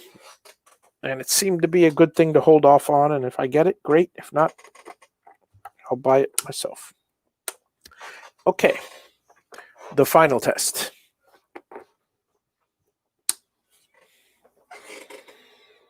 So, Jeff, have you been doing a lot of epoxy work? Just out of curiosity. All right.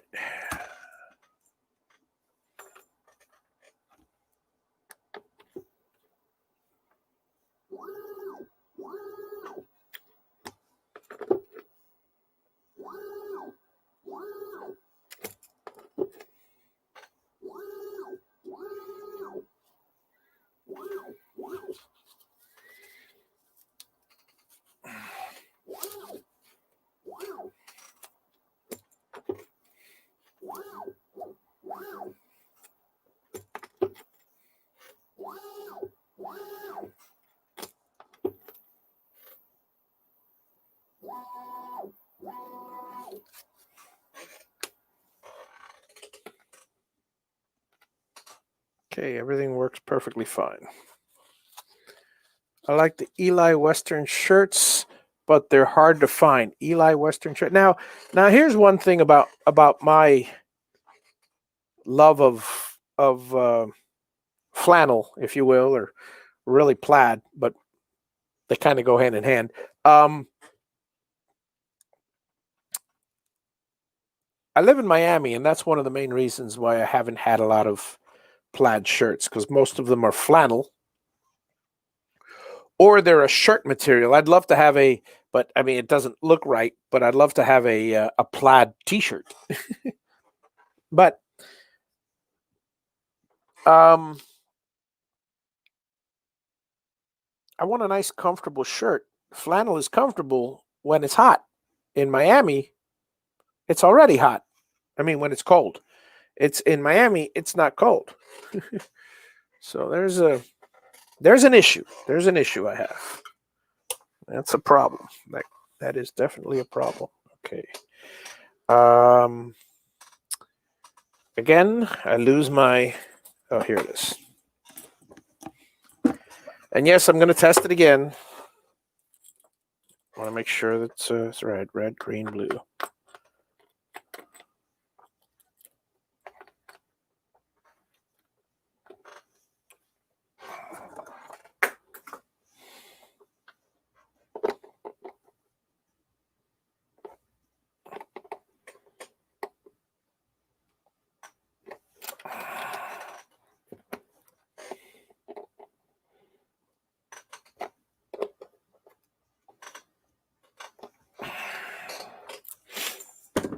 Make sure all these things are adjusted just right.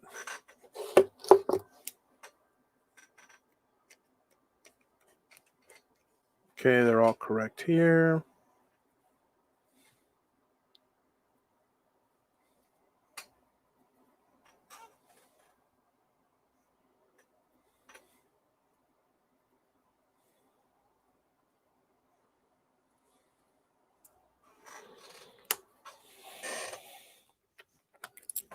This box is 100%.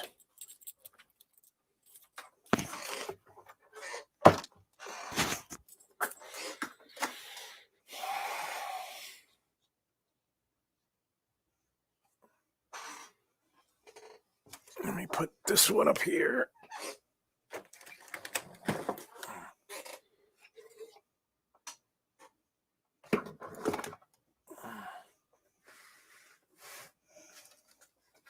Let me put this one up here. And let me take this one. This one needed a quick fix. This other one. My guys are very smart, and I mean, everything's perfectly fine. It works great, except for one small problem.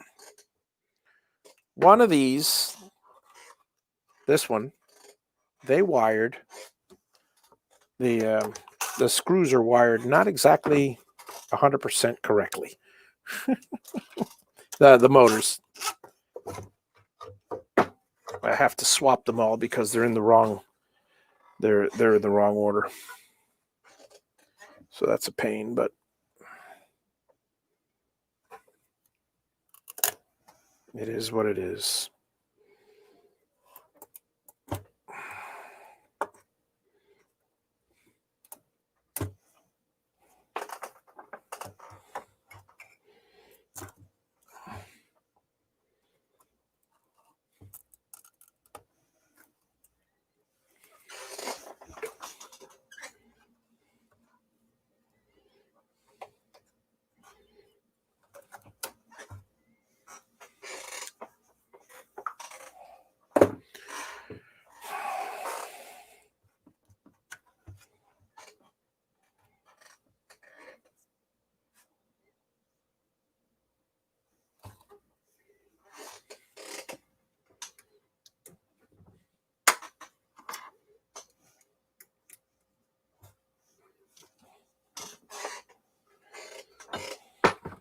I better double check, because the last thing I need is to start working on stuff and have it go the wrong way on me.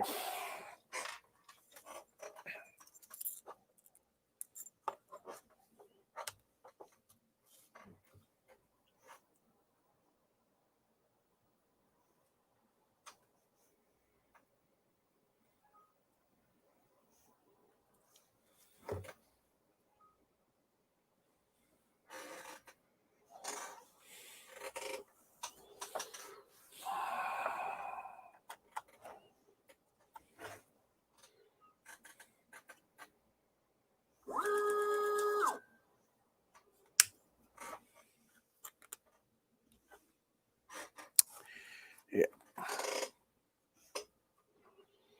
Wife got hooked in casting pens. Oh, cool.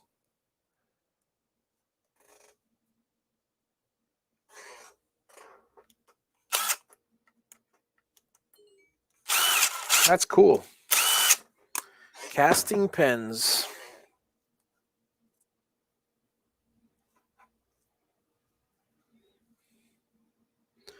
See, all it takes, folks, in order to run this back. I mean, I could tell the client to flip a switch to do the reverse, but I build every one of these exactly the same way.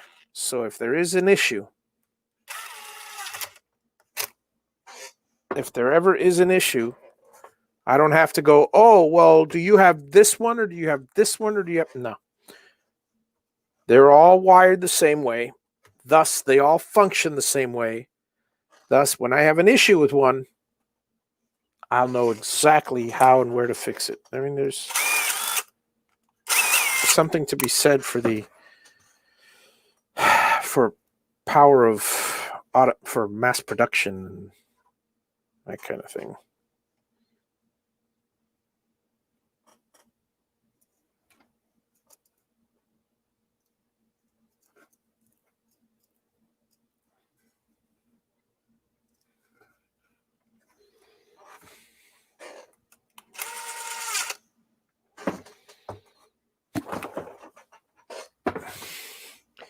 Saw that thing falling out of the corner of my eye.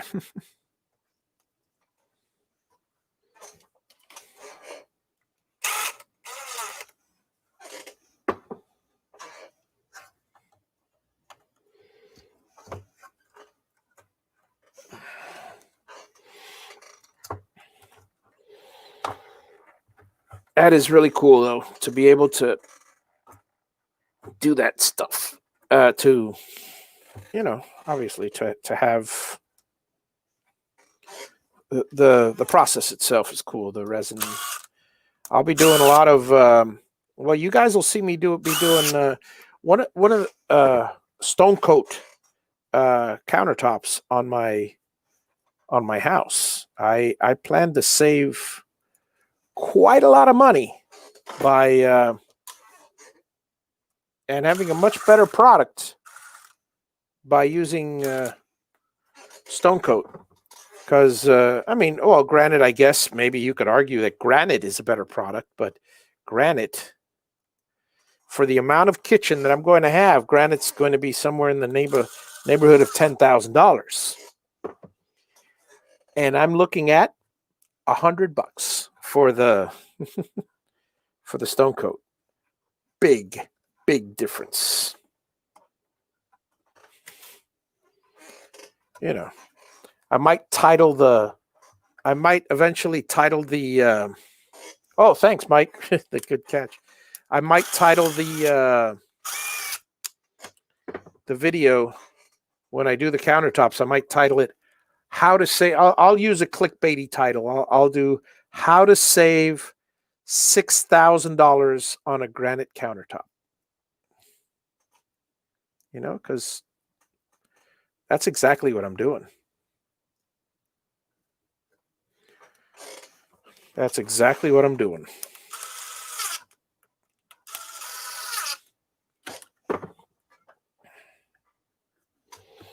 All righty.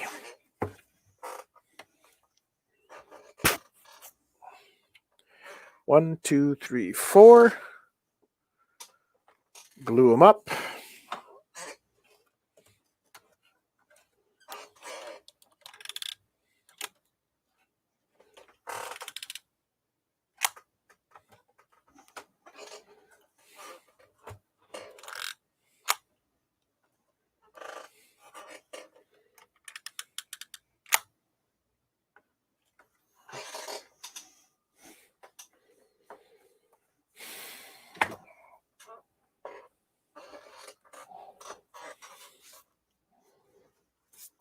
The only thing I don't like about using a glue gun is these little spider webby things.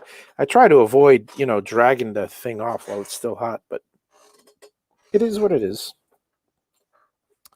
Okay. I'm so confident that I'm going to cover it before testing. So I'm not going to have a pre-test. I'm going to have a final test, and that's it. That's how confident I am in my wiring work.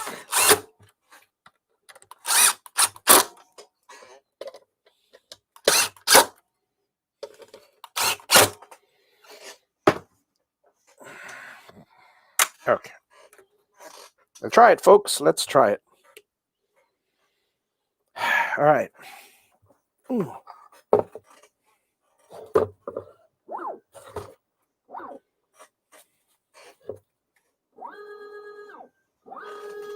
That is correct. Z. Correct in the correct directions. Good. And good. You know, right now I'd unplug it and I go, I didn't touch the others, but you know what? Rather than take a chance, it doesn't cost me anything to test the... I'm not an OCD person, but it doesn't cost me much to test these things. 2, 3, 4. M3, M4, M7, M8. Oop.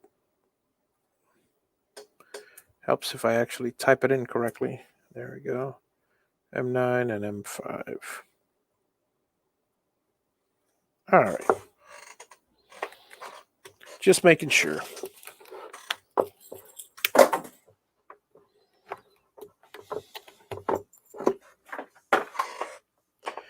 All right. There's one more test I have to do, but I'm tired.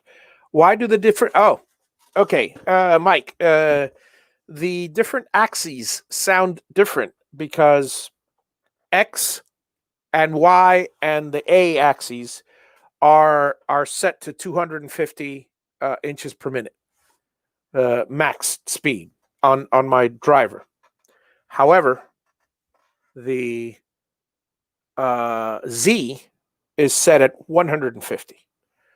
It doesn't need to go. In fact, I don't know of any CNC person who pushes more than 80 or 100 on their plunge rate.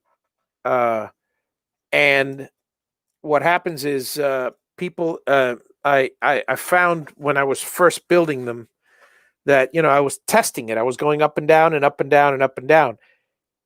At a quick acceleration, 250 inches per minute, that thing goes up and down so fast. You first of all, you wouldn't use it in practical purposes, and it goes up so fast that it'll bottom out and top out, if you're not careful. Whereas 150, it's reasonable, and that's a fast speed to go up and down. It's a fast rapid, and that's why. That's why they sound a little different, because they're actually it's the rapids, and the rapids I got them at a slower speed on the others.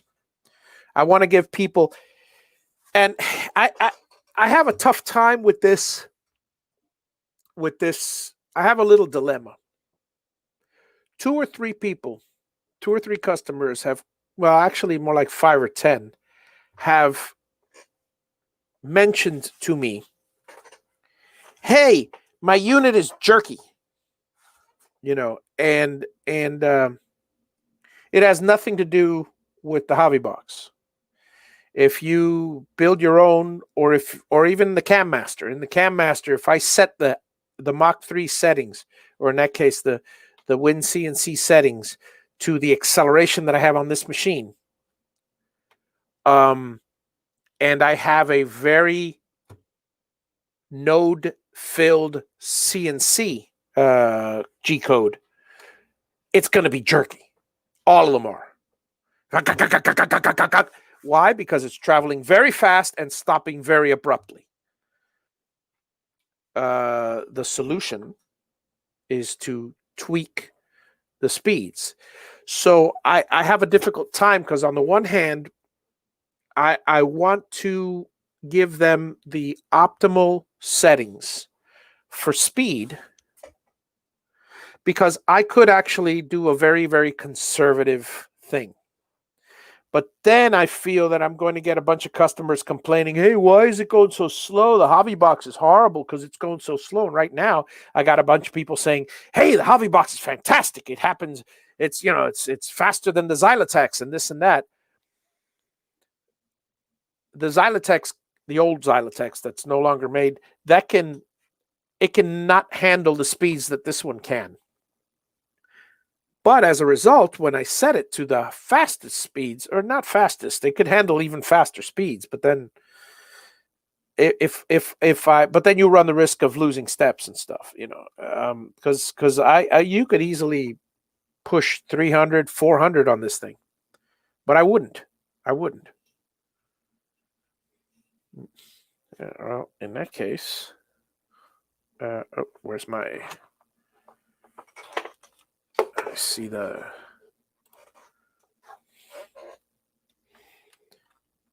Two can play at that game. 4FEJ and 5X.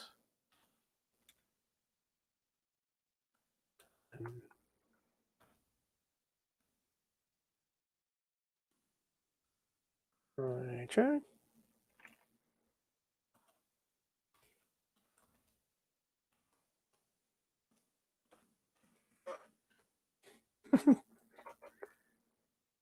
There you go. I'm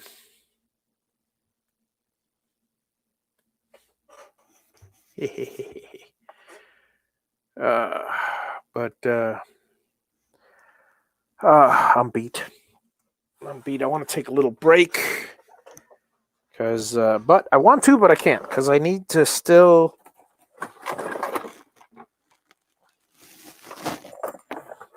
confirm that these motors work.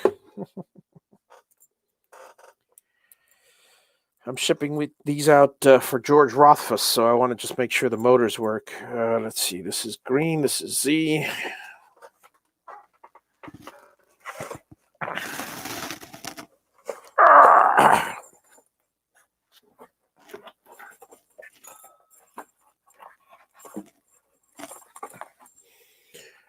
Red is X. You'll hear them and see them all moving now.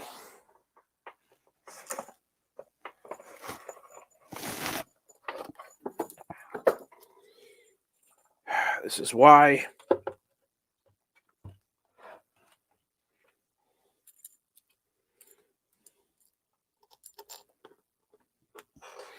Now, I haven't tested these motors, so I know the box works. Let me check if the motors work.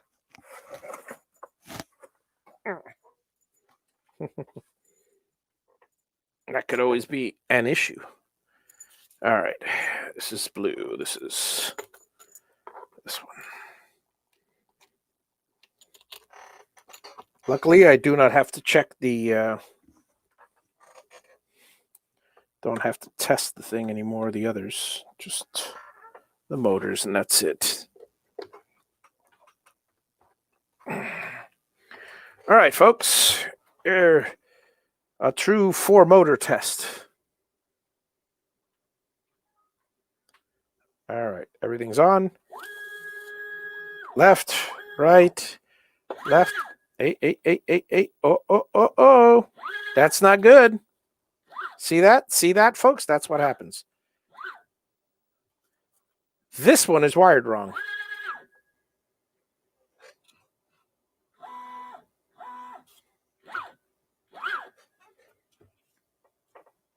You know, you ask people to do something and then they let you down. No problem. Easily fixable.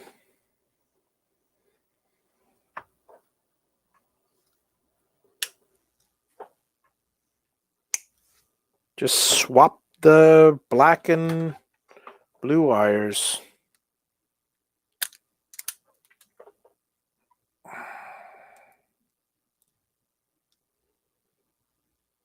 A little bit of solder, a little heat shrink, and then the motor will go in the right direction. Still, it's a little upsetting.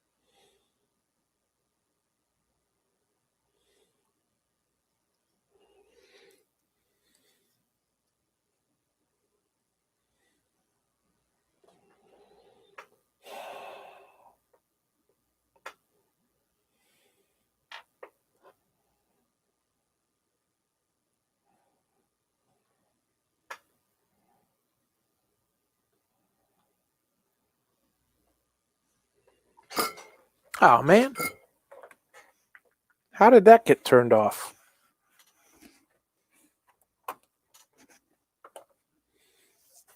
Must have turned it off.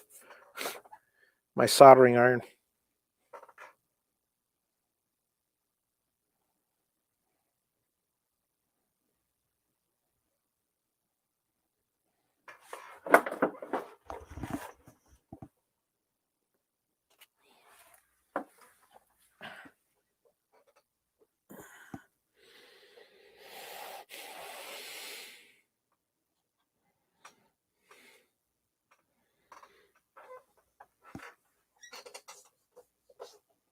I got to tell you, I love my welder.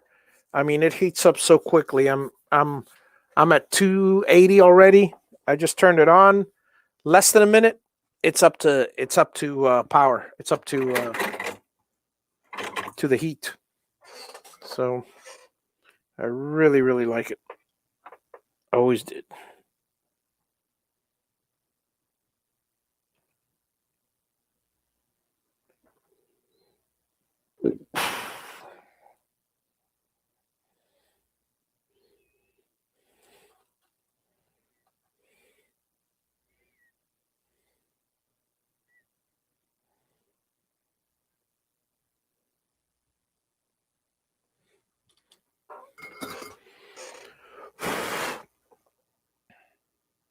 I cannot believe what I just did. Can't believe it. I gotta be.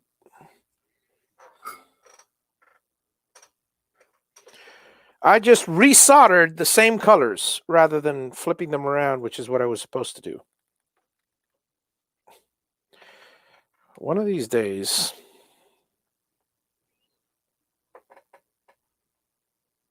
as they say, one of these days you're going to solder your head on the, I don't know what the term is. You're going to forget your head.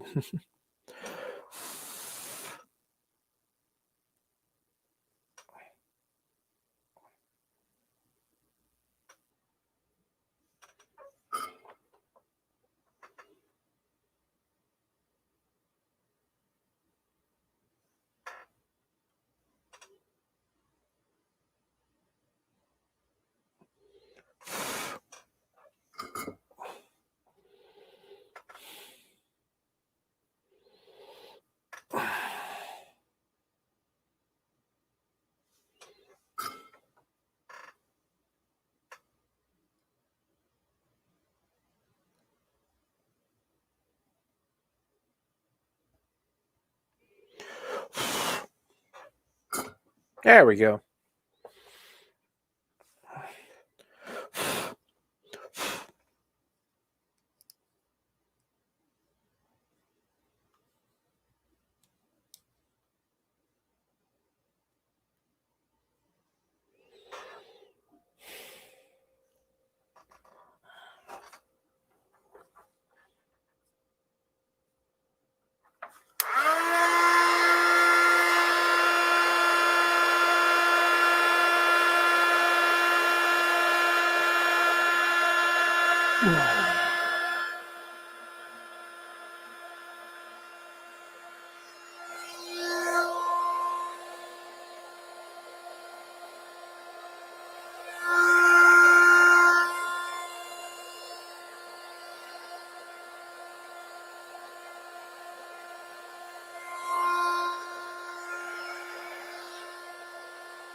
Oh, my back.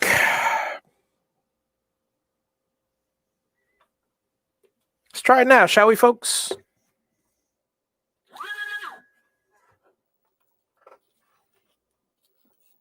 And here we go.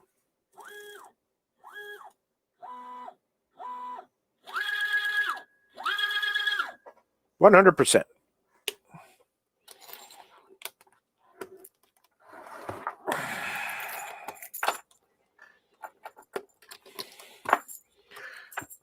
All three of these, all I got to do is put the name tag on. One of them was a repair, but apparently his name tag, either he took it off or it fell off, but I'm just putting it back on as a service. Okay, folks.